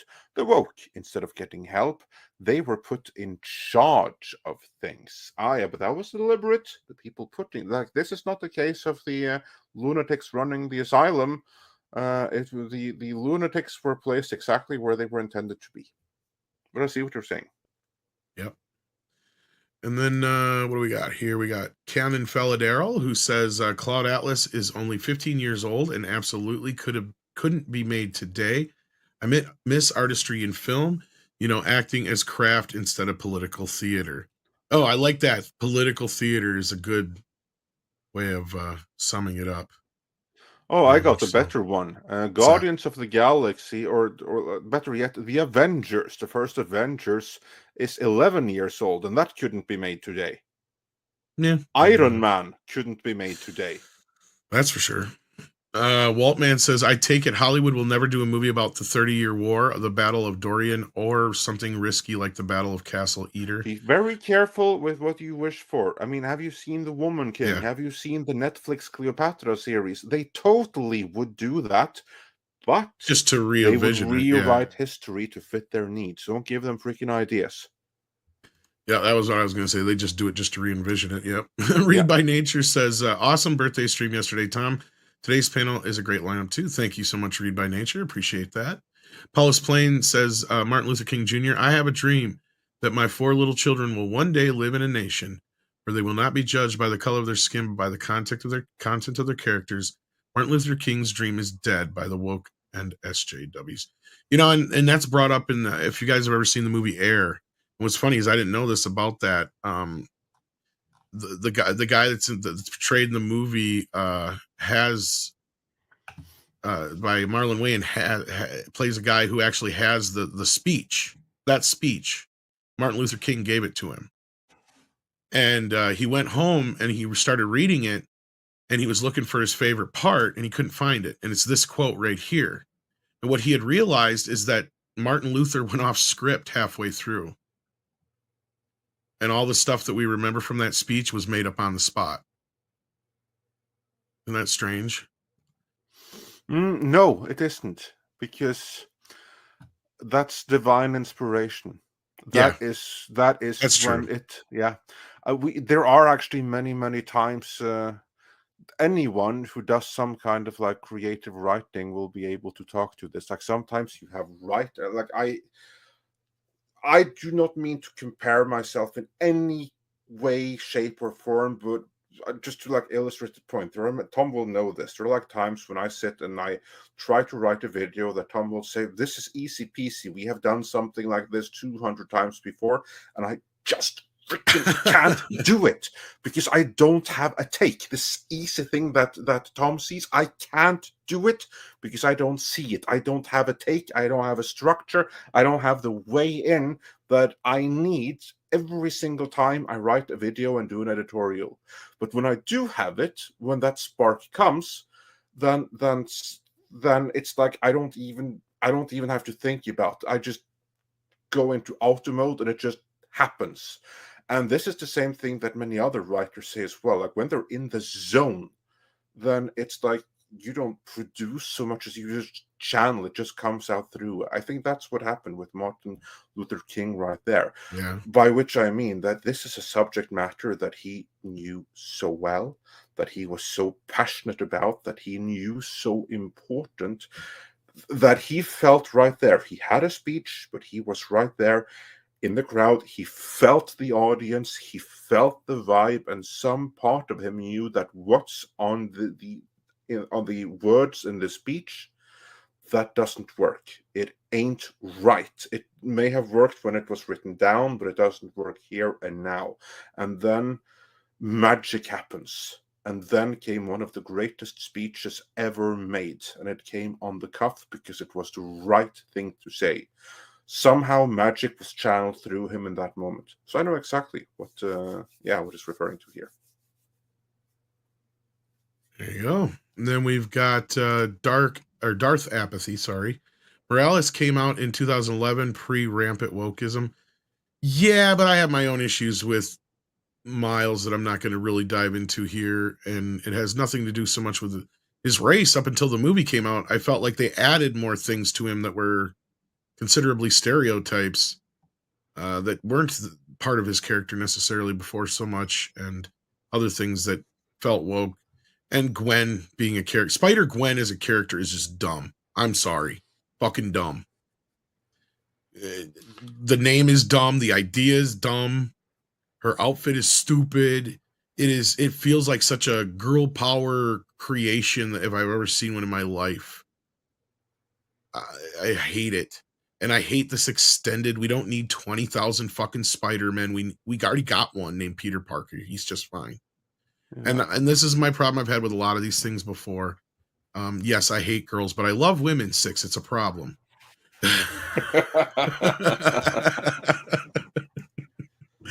But anyway, I'm not going to get too deep into that. Waltman says, so what are you saying is needed? Toby's Spider-Man and Leo Pardon. I believe like this is like the Japanese Spider-Man, Spider-Man, who was like running around. Spider-Man. Yeah, with his like gigantic mech leopard or something. I'm kind of surprised they didn't drag all the other Spider-Men into this thing. But before we move on, and while we're still on the topic of Super Chats, we got some breaking numbers here, courtesy of Six in the back room. Let's bring China is enjoying Spider-Verse, I guess. Oh, not just China, everyone is. And and especially India, and I can talk to that.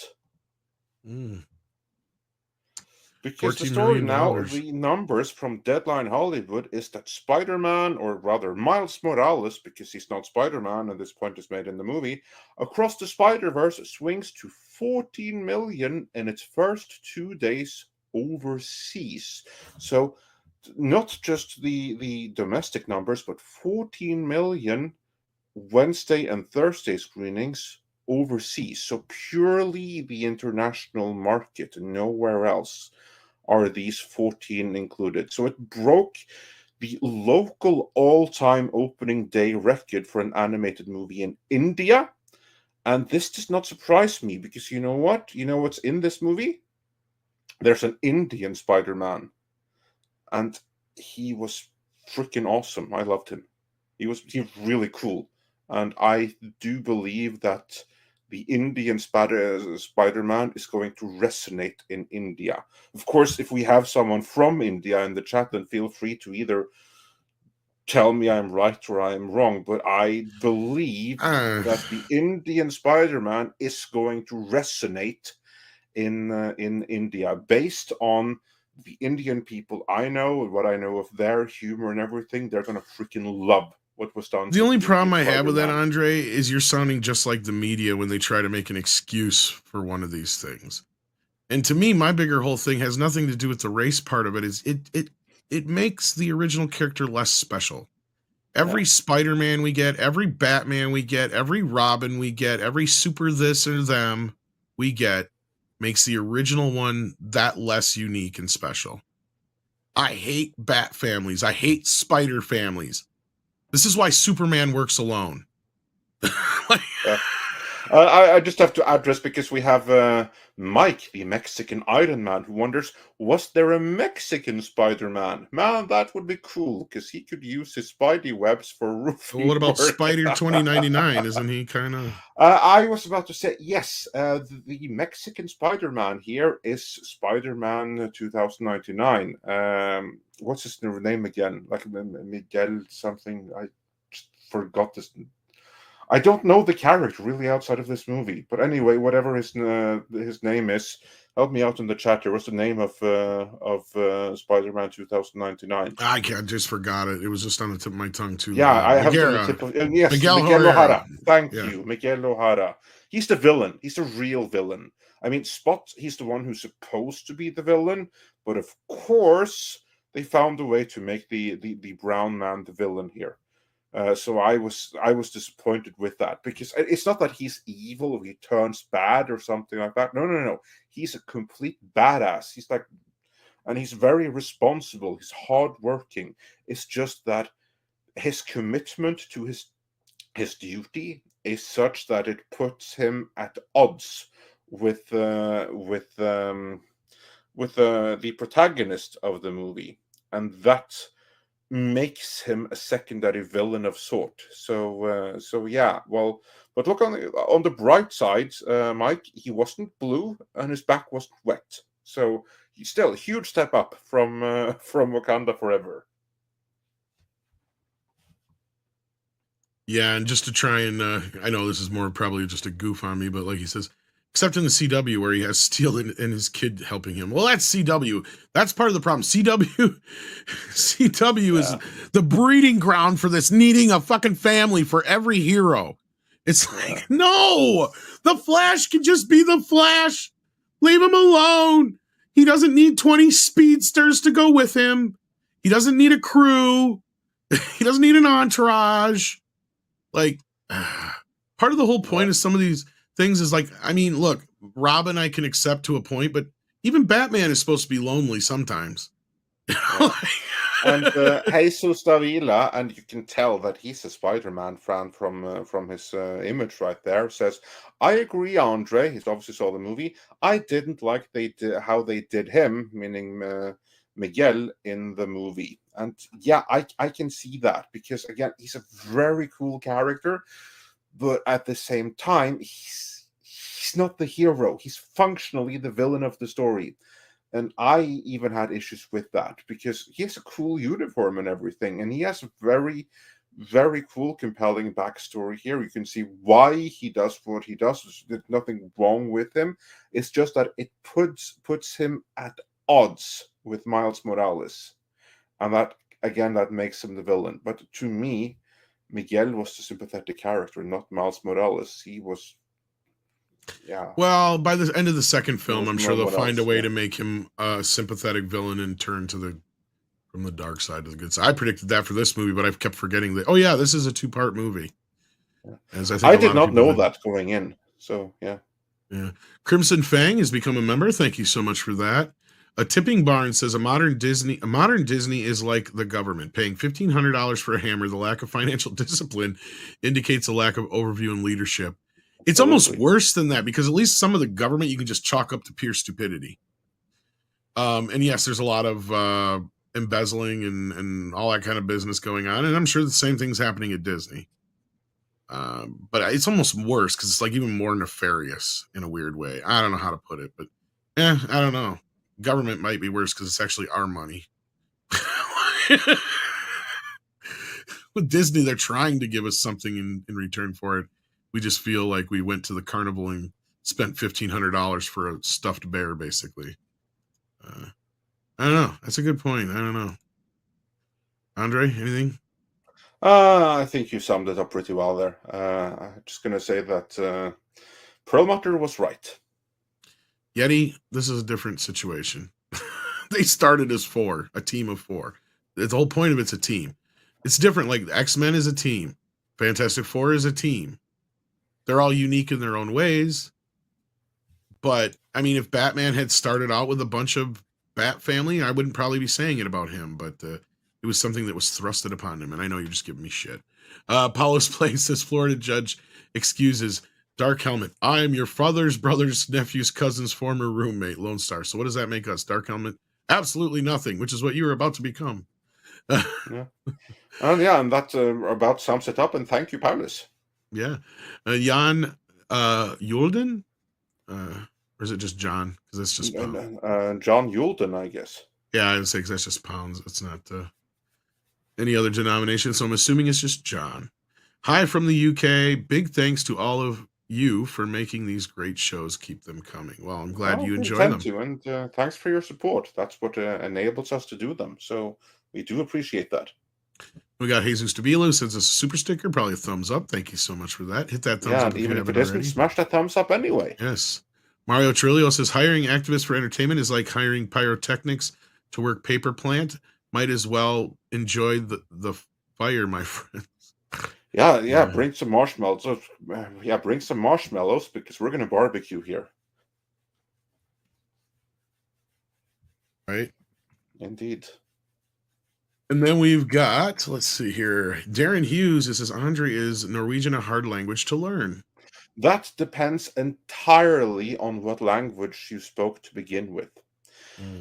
If, for instance, you are English, you will find that Norwegian is relatively simple grammatically. Like, for instance, in English and Spanish, you have like I am, you are, he, she, it is, right? You see, you have like many different forms right there. For to be gets am. We don't have that in Norwegian. For instance, to be, then you just that's all you have. You have that one. So literally, there's like no I am, you are. It's literally I be, you be, he, she, it be. That's how Norwegian is, like literally. So we have much fewer words to learn.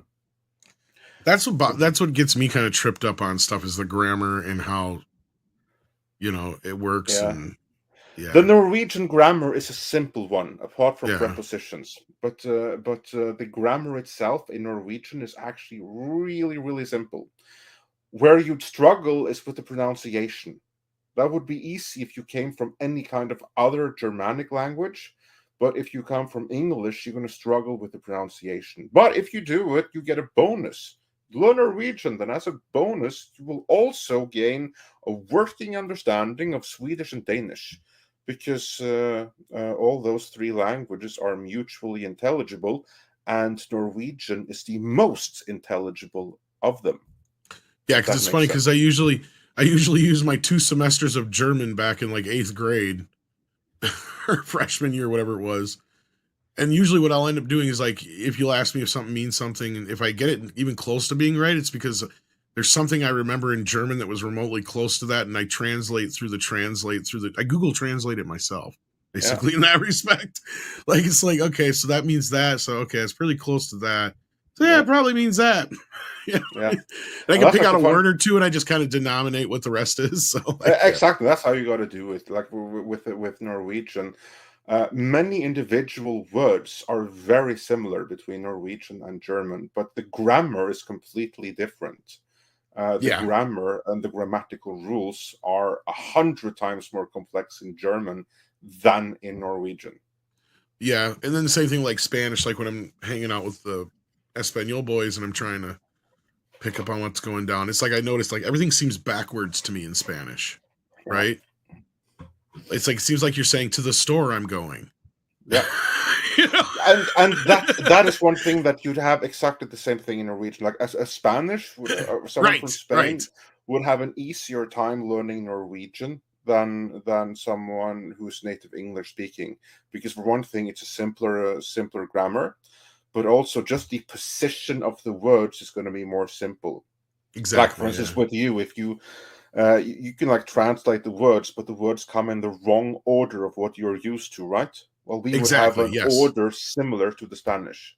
Yes, basically the way a lot of languages that I've come to find to kind of navigate through, I guess is the best word, because I don't know if I want to use the word translate, because I'm not exactly translating, and navigating is a better word. It's like every other language to me comes off like Yoda speak. Like, but you pull out any words like I and M and stuff like that, like you just said, and some instances is also dropped or a word similar to it. And yeah, like, so it's like you're trying to pick it out in this weird dictation of backwards speech. And a lot of times that's where I'm afraid if I were to ever end up going to some other country and I was forced to sit there and try to translate shit on my own, I would probably get the opposite out of what they're trying to say half the time, because of how there's most other languages are structured compared to English, right? And it's just my brain's programmed to think that way, so I got to flip it around, and it's like sometimes in that I'll second guess myself. But it's not massive differences. Typically, like one word here, like, for instance, the position of the verb is going to be like before or after or something. So it's not like it's not like every. But it can make a big difference in some cases. Yes, yeah.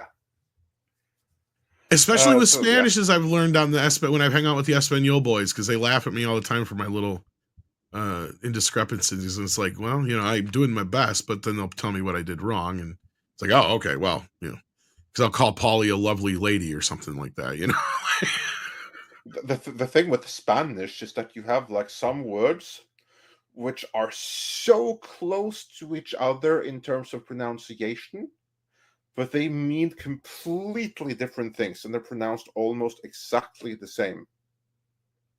Like for instance, the difference between año and ano is a great example of that, and anyone Spanish speaking will know exactly what I'm referring to there. That is something that most people who are new to Spanish always struggle with. Right. It's just like one little difference in the pronunciation, or one little letter can make all the difference in the world. Yeah, but in the case of Spanish, it's a nasty one. So yeah. Yeah, exactly. Hell yeah, and the boys let me know when I fuck up pretty good.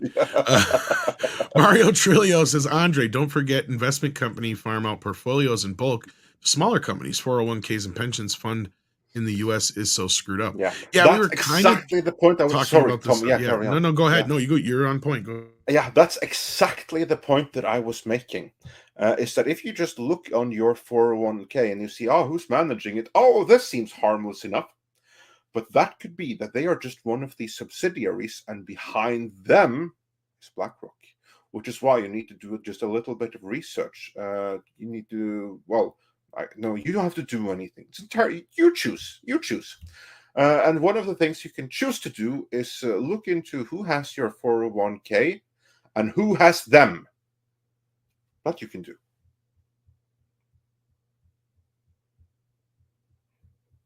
Yeah. All right. And then moving on from there. Yes, we got Stone Gassman. sends in $20. Thank you so much. Says, happy belated birthday, Tom. Well, thank you. And hail, Andre. Are you both interested in John? I think it means John. Is it Jonathan Glazer's? Jonathan Glazer, The Zone of yeah. Interest. And do you like his other movies? I'm not familiar with John. I don't think I am. Let me look. And I'm familiar with him. I'm not a huge fan or something, so this is something that I could check out. But it's not something I'm counting days for or anything. That it is not. Some of the stuff that I'm familiar with of his here, it does not look like it's up my alley. So I'm going to take a wild shot in the dark and say this probably isn't. But if I do see a trailer or something like that, I'll check it out and I'll try and let you know if I see you again. Thank you so much. Mike Parco says Elon Musk retweeted the Daily Wire's film What Is Woman? 50 million views so far. The tide is turning. You know what else, Mike, they did is somebody over at Twitter made it to where you couldn't retweet it. Okay, let's get the timeline in order here, because I think what Tom said that happened first. What happened first here is that and at least this is my understanding. I could be wrong, but my understanding of the timeline, after not having studied it but just like seeing the tweets as they happened, is that first the Daily Wire, they put up the film What Is a Woman for free on Twitter for 24 hours. This is the movie that John Campea refused to review, while Burnett did. And then, after they did that, then it became clear that, you can't retweet this. And then they started getting pissed off, saying that, this is like, why can't we do this? This is hate speech, blah, blah, blah, blah, censorship, what have you. And I don't blame them for that. And then, almost a day later, this is now just a few hours ago, then I can only imagine that Elon Musk must have looked into the situation and see, someone did something bad here, because then he personally retweeted it from his account, saying something to the accounts of everyone needs to see this, something along those lines, which tells me someone at Twitter pulled the brakes on it. Stink was raised. It reached Elon Musk. Musk looked into it, and he personally retweeted, thereby giving it far more exposure than any amount of retweeting could. That's my reading of the situation. If I'm completely off, let me know in the comments, but I do believe that's what happened. No, I think you're pretty much right. In fact, I jumped over a bunch of shit. Yeah, so like that's because Musk retweeting it, that's not the beginning of events, that's the end of a long cycle of events, because I saw that happened like the hour before we started streaming here. Mm-hmm. Whereas all of this, the Daily Wire racing hell for good reason, that was yesterday. And I don't know if this is related either, Six, but she just brought this up. It could be. Twitter head of trust and safety resigns. This comes today, this morning, early this morning. Yeah, you know what? I think this is connected. Very early this morning. Yeah. I think this is connected. I think that, again, I haven't read this, but if I just were to do my gut reaction, this person was fired for suppressing the Daily Wire thing. And, real quick. And Musk took personal action. First, he got rid of the person doing the suppression, and then he did a retweet himself. Irwin confirmed to Reuters that she resigned, but did not provide a reason for her exit. She was head of trust and safety, which I believe was the problem with this thing that was coming up from what I just showed you guys. Yeah. And they said the reason is because there was 2 instances of misgendering in it. Yeah. That's why. There you have. That's okay. I don't need anymore. That's what happened. And then it says here, I'm right in this. This is what happened. Yeah, and then it says here, as Twitter's head of trust and safety, Irwin oversaw enforcement of its content moderation policies. Musk, a self-described free speech absolutist, has eased some restrictions in Twitter's content policies. Yes, so this would be her job, it sounds like to me, if I'm not mistaken. Yes. And reinstated thousands of previously banned accounts. Third-party groups have criticized Twitter for apparent increases in instances of hate speech and lax policy enforcement. Since Musk assumed control, Musk has previously denied that an increase in hate speech on Twitter. Irwin assumed the role in 2022, November, after the previous head of trust and safety, Yoel Roth, quit. In a November 18 op-ed in the New York Times, Roth explained that Musk's unilateral, I know the word, decision to make as Twitter's CEO led to his decision to quit. Okay, so I'm thinking, I think this whole thing was the last straw for her. Yeah, I And think so. yeah, here it is. On Thursday, the CEO of Daily Wire complained that Twitter had concealed a deal to premiere its gender ideology movement documentary, What is a Woman, over instances of misgendering in the film, and was told by Twitter that the platform would limit reach under the company's hateful conduct policy. Musk responded that the decision was a mistake by many people at Twitter and said the Daily Wire film was definitely allowed. Okay, Musk just pulled this person out on the square and shot him or shot her. Or I was going to say either they got fired or they left over this. But no. This person was shit canned. Yeah, I think you're right. Yeah, like Ella Irwin was in like not literal terms, obviously, but like in comparison terms, in metaphorical terms. Elon Musk just took Ella Irwin out back and shot her. Well, yeah, I think he kind of did that. Well, look at it this way. I'm sure they got a hell of a deal for this, right? It wasn't for free, I'm sure. I'm sure Daily Wire paid them. So this would be the equivalent of a sponsor buying something through your company and one of your employees actively oppressing the sponsor. Yeah. So, yeah, that's a fireable offense in my opinion. It has little or nothing to do with the politics. On her side, it does. Or their side, because Lord knows I don't want to assume any genders here. Yeah, no, I think we can assume that Ella Irwin is just being facetious. But this per individual probably has like pronouns at the bio and what have you. But yeah, no, obviously, like this guy, this individual was obviously fired for breach of contract with the sponsor, with a content creator, and for breaking Elon's rules. I mean, that's what happened here.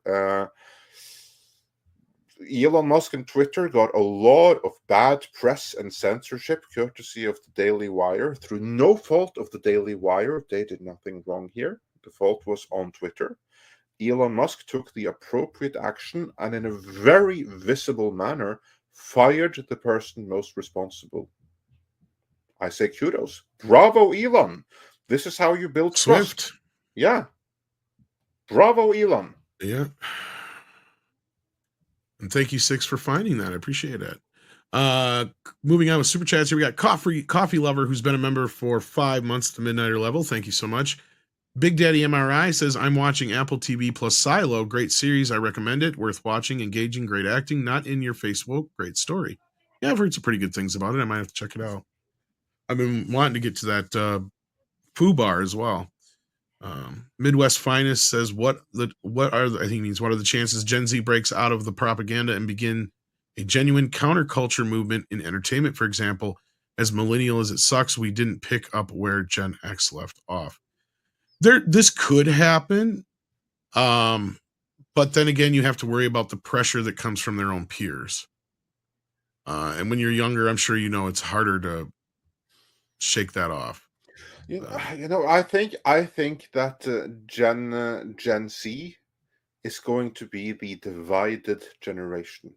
Yeah. I think that half of Gen Z is going to be a lost generation that is completely brainwashed, completely indoctrinated, and completely incapable of functioning in society, because they're all brought up on a victimhood narrative. They have all been rendered helpless, blaming everyone around them. They're basically been raised narcissists, and they will be able to function in society. So half of Gen Z, or maybe even more than half of Gen Z, is going to be a lost, gender-confused generation that no good can come out of. The other half, and these are the ones that had enough fortitude and strength of character to see through the propaganda right away and to realize that we are not being brought up in a free society here. We are victims of propaganda and attempts at manipulation. If they can resist that, they're going to come through it more capable and they can do amazing things. So yeah, I think it's going to be a very mixed generation, and from those that come through it unscathed, those that did not fall to the programming that they were subjected to, from them can come genuine counterculture. We'll know in a few years here. All I know is I do not want to be put in a rest home. I don't trust these fuckers. You hear that, Mikey?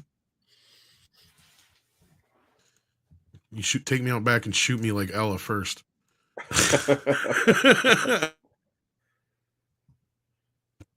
Dear Rohan is here and says in 10 that's euros, right? Yeah, that's euros. Yes. Yes, fancy euros. I think the reason why the media does not believe the number of low ratings is that there are more people who are rating the movie than those who actually went to see it. That's part of their assumption. The amount of numbers of actual reviews is way below the amount of people that are actually going to see it. Only a small percentage of people go out of their way to actually rate movies. But what I have a problem with here is them trying to insist that there's actually people who give enough of a crap to go out of their way to create bot accounts and downvote this movie into infinity. I just don't see there being a faction. If anything, there's more of an argument to be made that there's Disnerds going out of their way more so to try and defend the film, right? Because unlike with Snyder, for instance, the Snyderverse, there is an active group that's involved with trying to do those things, as opposed to where, like in this situation, I don't know where there's a huge group of people other than the media that are pushing this idea that they asked for this. This is what they want. And we're in the wrong somehow by even remotely calling it out for what it is.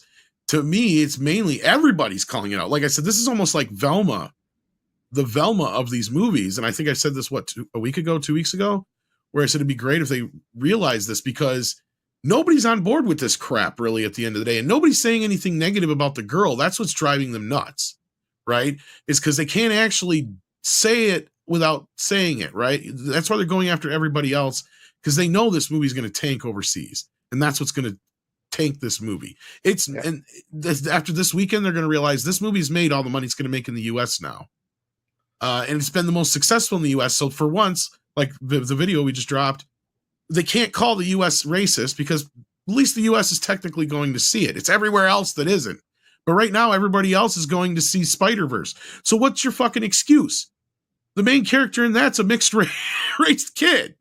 So what's it going to be? You can't have your cake and eat it too in this place. They're stuck in this circle of eating their own tail. And this is where the ESG comes in, is that we were talking about it earlier, where they go so out of their way to appease both parties. At the end, they're not going to make either party happy. Bud Light is a great situation, or a great example of the situation where, you know, they're losing their ESG points on one side and they're losing their customers on the other. They can't fucking win in this situation. Hopefully the other companies start to realize this and they find a way to get out from under it. But until this is part of their credit line, it goes away from their credit line, we're going to see this kind of crap to continue, right, Andre? At least that's what I would think. As long as the money is there, it's going to continue. But I think the bigger thing is you have more people trying to pretend this movie is so much better than it really is. Yes. And again, this is all about protecting the movie. And here you have two things. Here you have one, Disney is a really big corporation, and they want to see their money's worth. And two, they especially want it for such an important Woooke production like this. And then they're going to do everything they can to rig the numbers. And here's the thing, it's not illegal. There is no law that says that the IMDb numbers have to be accurate. There is no government body that checks that are the ratings legit. They can't do what the hell they want with them. They are under no law and no obligation to be accurate at all. So that's kind of like what they're seeing here. That's why they can rig them however they want. They can make up whatever. There's no law that says that it has to be real. But believe you me, they're trying to make it a law to, you know, not give these movies bad ratings. And the same thing with certain other things, like that stupid thing we talked about before, where some people think it should be against the law to have spoilers and shit like that. It's like, are you insane? They'll try to make it a law. Anyway, DCB Titan says Campea is a galaxy brain telling people that he disagrees with to go back into their echo chambers because he's clearly against echo chambers. Yeah, that's my Or point. I mean, not his he echo seems chamber, to- exactly. Yeah. And talk about gaslighting and projecting. Right. He's creating his own echo chamber. Yeah, that's what he's doing. He's basically telling people, your comments are triggering me and it's disrupting my echo chamber. I want an echo chamber with no room for any opinion other than mine, says Campea. And so Go back just to needs your get echo away. chamber and get out of my echo chamber. Yeah, exactly. But the irony is that the people that he obviously hates, well, first and foremost, is Gary and Rodrotic. Like, we're number 10 on the list. But, well, no, we're number 4, I would guess. But anyway, it's people like us that he hates. Well, And you're the being irony is generous, that maybe. we are not the echo chambers. No, if anything, I would say we fall in that category. Like I said, I get varied comments all the time from so many different people. You'd be surprised how many of them start out with, I'm on the left and I don't disagree, or I do disagree with this point you made. And the fact that people are willing to reach out to me, and I've talked to a lot of great people on the left who, aren't as brainwashed as everybody else. Paul's a great example, right? And I mean, just you guys out in the chat that are probably in this stream right now listening to us have reached out to me and let me know how you feel. Even sometimes you've been very decent about letting me know when you disagree with me. That is when I don't mind it. If you come at me and say, look, I don't agree with when you said this, and I think it was this and that and the other, and that's my opinion, that's great. I love to engage like that. I do like to even get into a little bit of a back and forth. But what I don't like is somebody who's going to come at me with you're nothing but a transphobe, fuck you and die. Do you realize how much I get that too? I'm sure Andre does too. He just ignores it, but yeah. Oh, yeah. I get those. Yeah, I also get those, you go to hell and you die emails. I get them from time to time. You know what they mean to me? They mean nothing to me. So, yeah, because they don't have an argument. They're not bringing anything to the table. Yeah. If you want to have a debate with me about something, that's great. I love to debate. Love it. If you watched me on Chris Gore's panel show, a lot of people were telling me yeah, it was kind of easy. I didn't have any real competition on that one, but you get me in something where there's actually something to talk about, I can really get going on a subject. And if I feel passionately about it, even more so. And that to me does not scream an echo chamber. People forget that we had Shane on. Yeah, that was a great example. Who is Shane? Shane is an individual who is one of these wokey wokes. Yeah. And he, in the shortest version I'll tell, is he found it his objective to come and blame us for them shutting down the chat in the Star Trek live stream that was showing all the first premiere episodes of Star Trek on Star Trek Day a couple of years back. Because we had noticed that we had more people watching our little stream than were watching their stream. So we went over there and we brought them some viewers. But they didn't like it. And so Shane came over to our stream and he was saying that it's our fault they shut down the chat because somebody said something transphobic. So I said, now wait a minute, Shane. And I brought Shane onto the show. And I asked him, I said, show me where this happened. And then we got past that and he couldn't prove that it happened. So we actually got in a conversation and we all explained to Shane why we felt the way we did. And when we left that conversation, we felt like Shane understood. And he did message me afterwards saying that, he appreciated having the conversation and everything like that. Now, I never heard from Shane again, but point is, I think we made a little bit of a breakthrough there. Yeah. So there you go. And that's how you make conversations happen. Was it Shane that ate his shoe? Well, he kind of did. By the end of the program, he did apologize.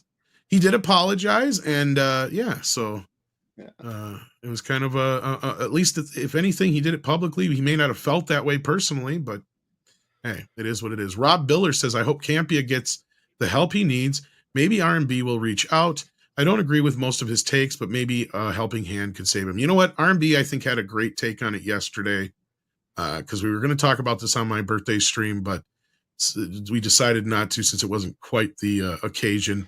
And Come Robert back gave on his. Monday when we have Chris Gore on. I'm sure We'll have more to say about it then. But if Yeah. you want to hear Robert's take, he did bring it up yesterday, and I'm sure ActionCom has the timestamp and of for it course, in there. yeah, and Rob was, of course, the perfect gentleman and extremely diplomatic.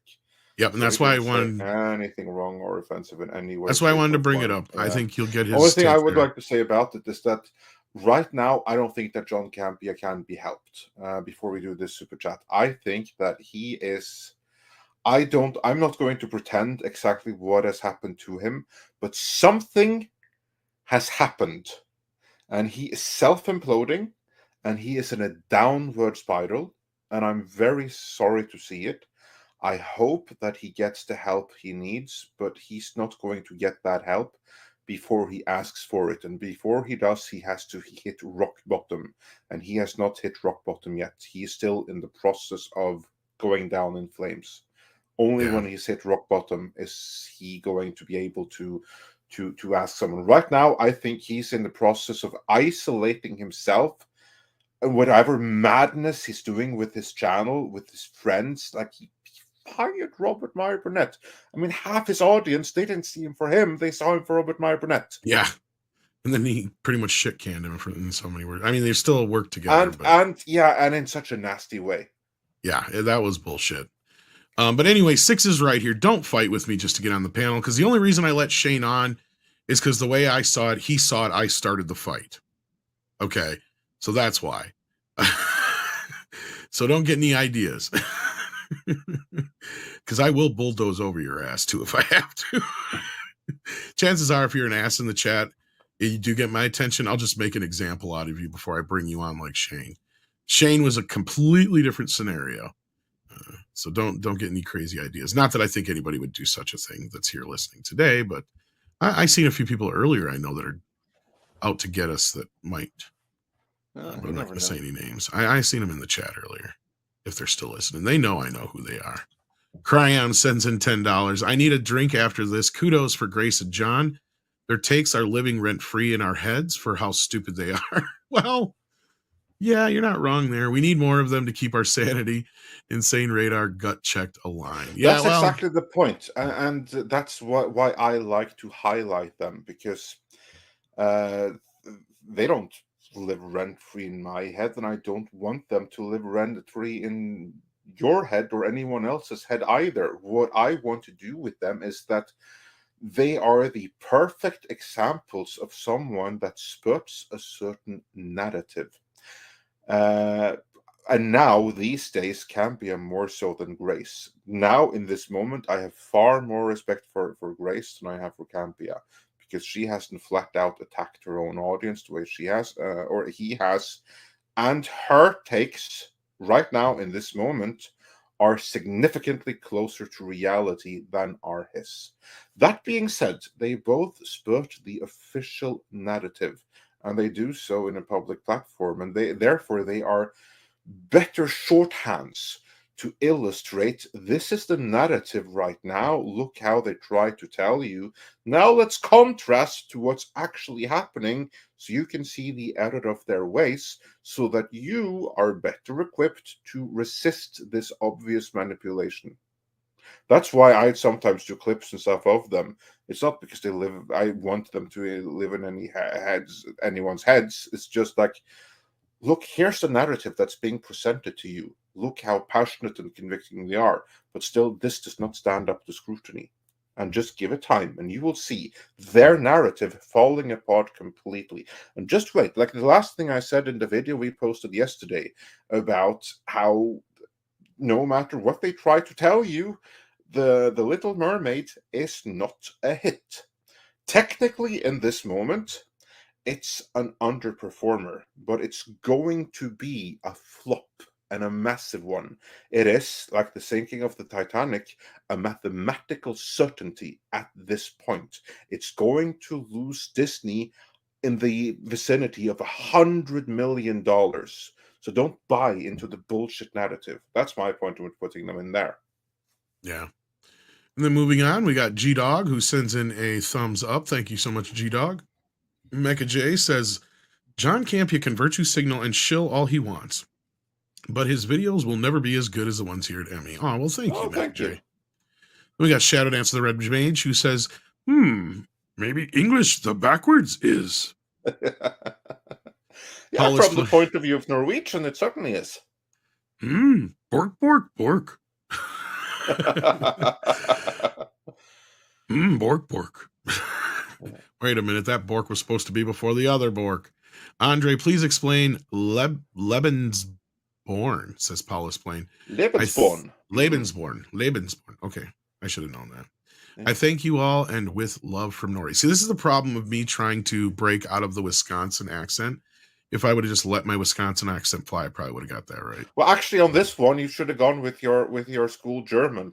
Well, that's what I mean, because yeah, around here, that's where the "don't you know that" kind of thing comes from. Is from all the Germans and Czechoslovakians and stuff that come over here, and and then you got the mix with the Canadians from above, and everybody just starts talking like this real fast, and it's just you don't understand them what they're saying anyway.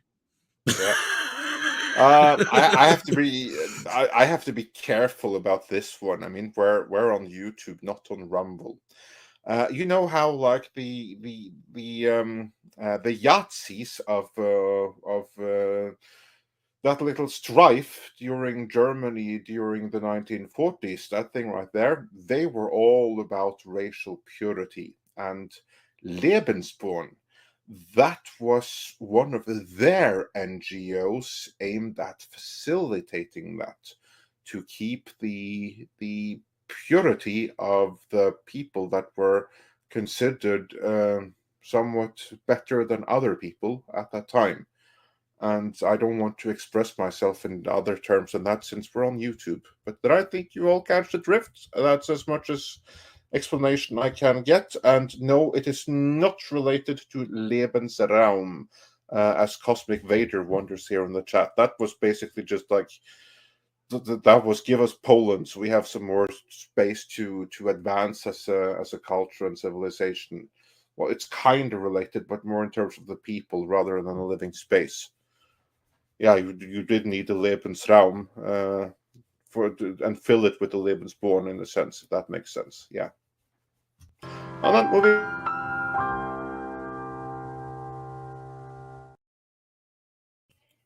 Yeah. Midnight Eye, nice name there, says, to me, Spider-Man 2099 and Peter Parker are the only real Spider-Men. A long time passed after Peter died in the original 2099 comic, Spider-Man Maximum Clonage story is when I stopped reading Spider-Man. And yeah, and again, after my rant earlier, I mean, if people I don't want to make people feel bad for liking, alternate characters and stuff. I don't care what people like. I just don't need them shoving them down my throat is my point.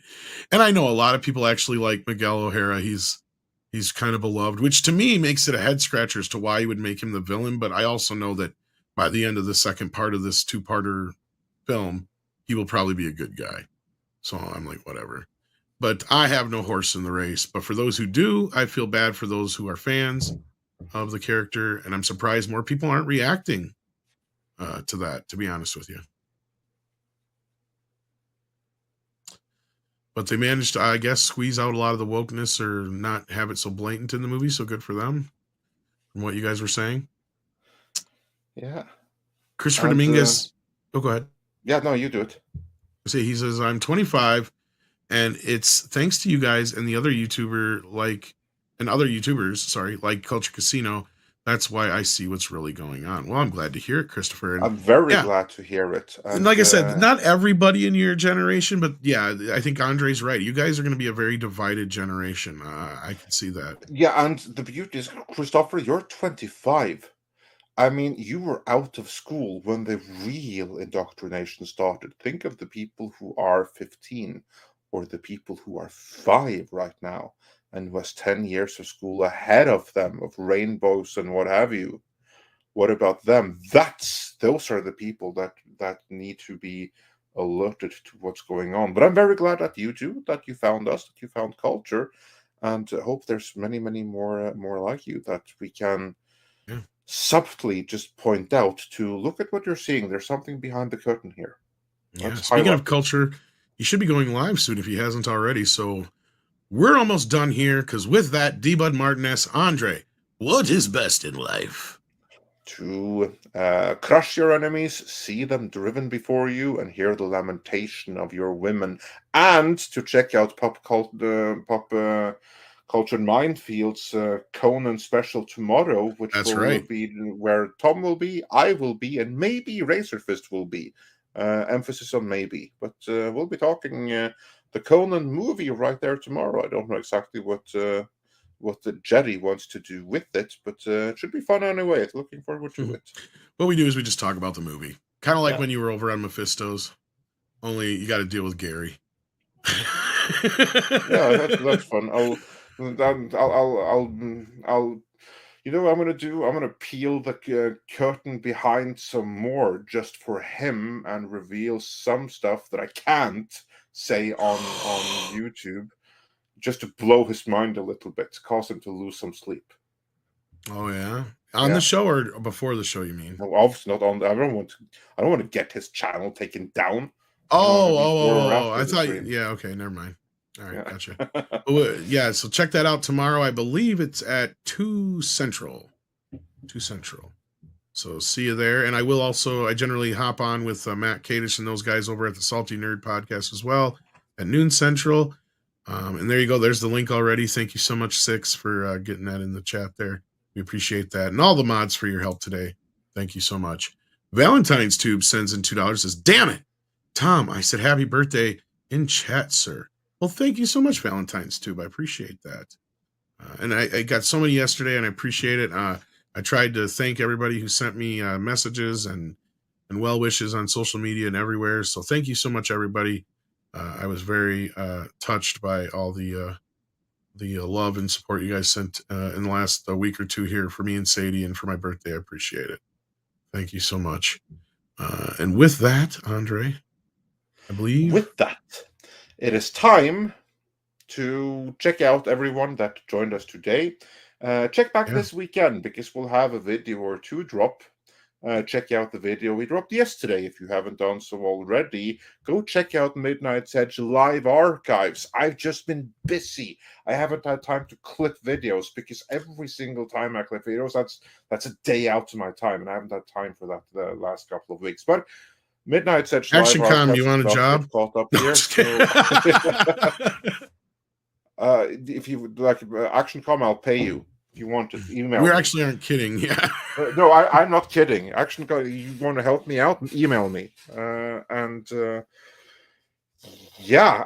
with that, it is time for some koalas in the rain. Koalas in the rain, koalas in the rain, no fucks given, koalas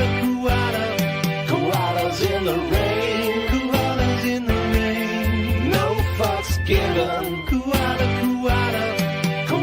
in the rain.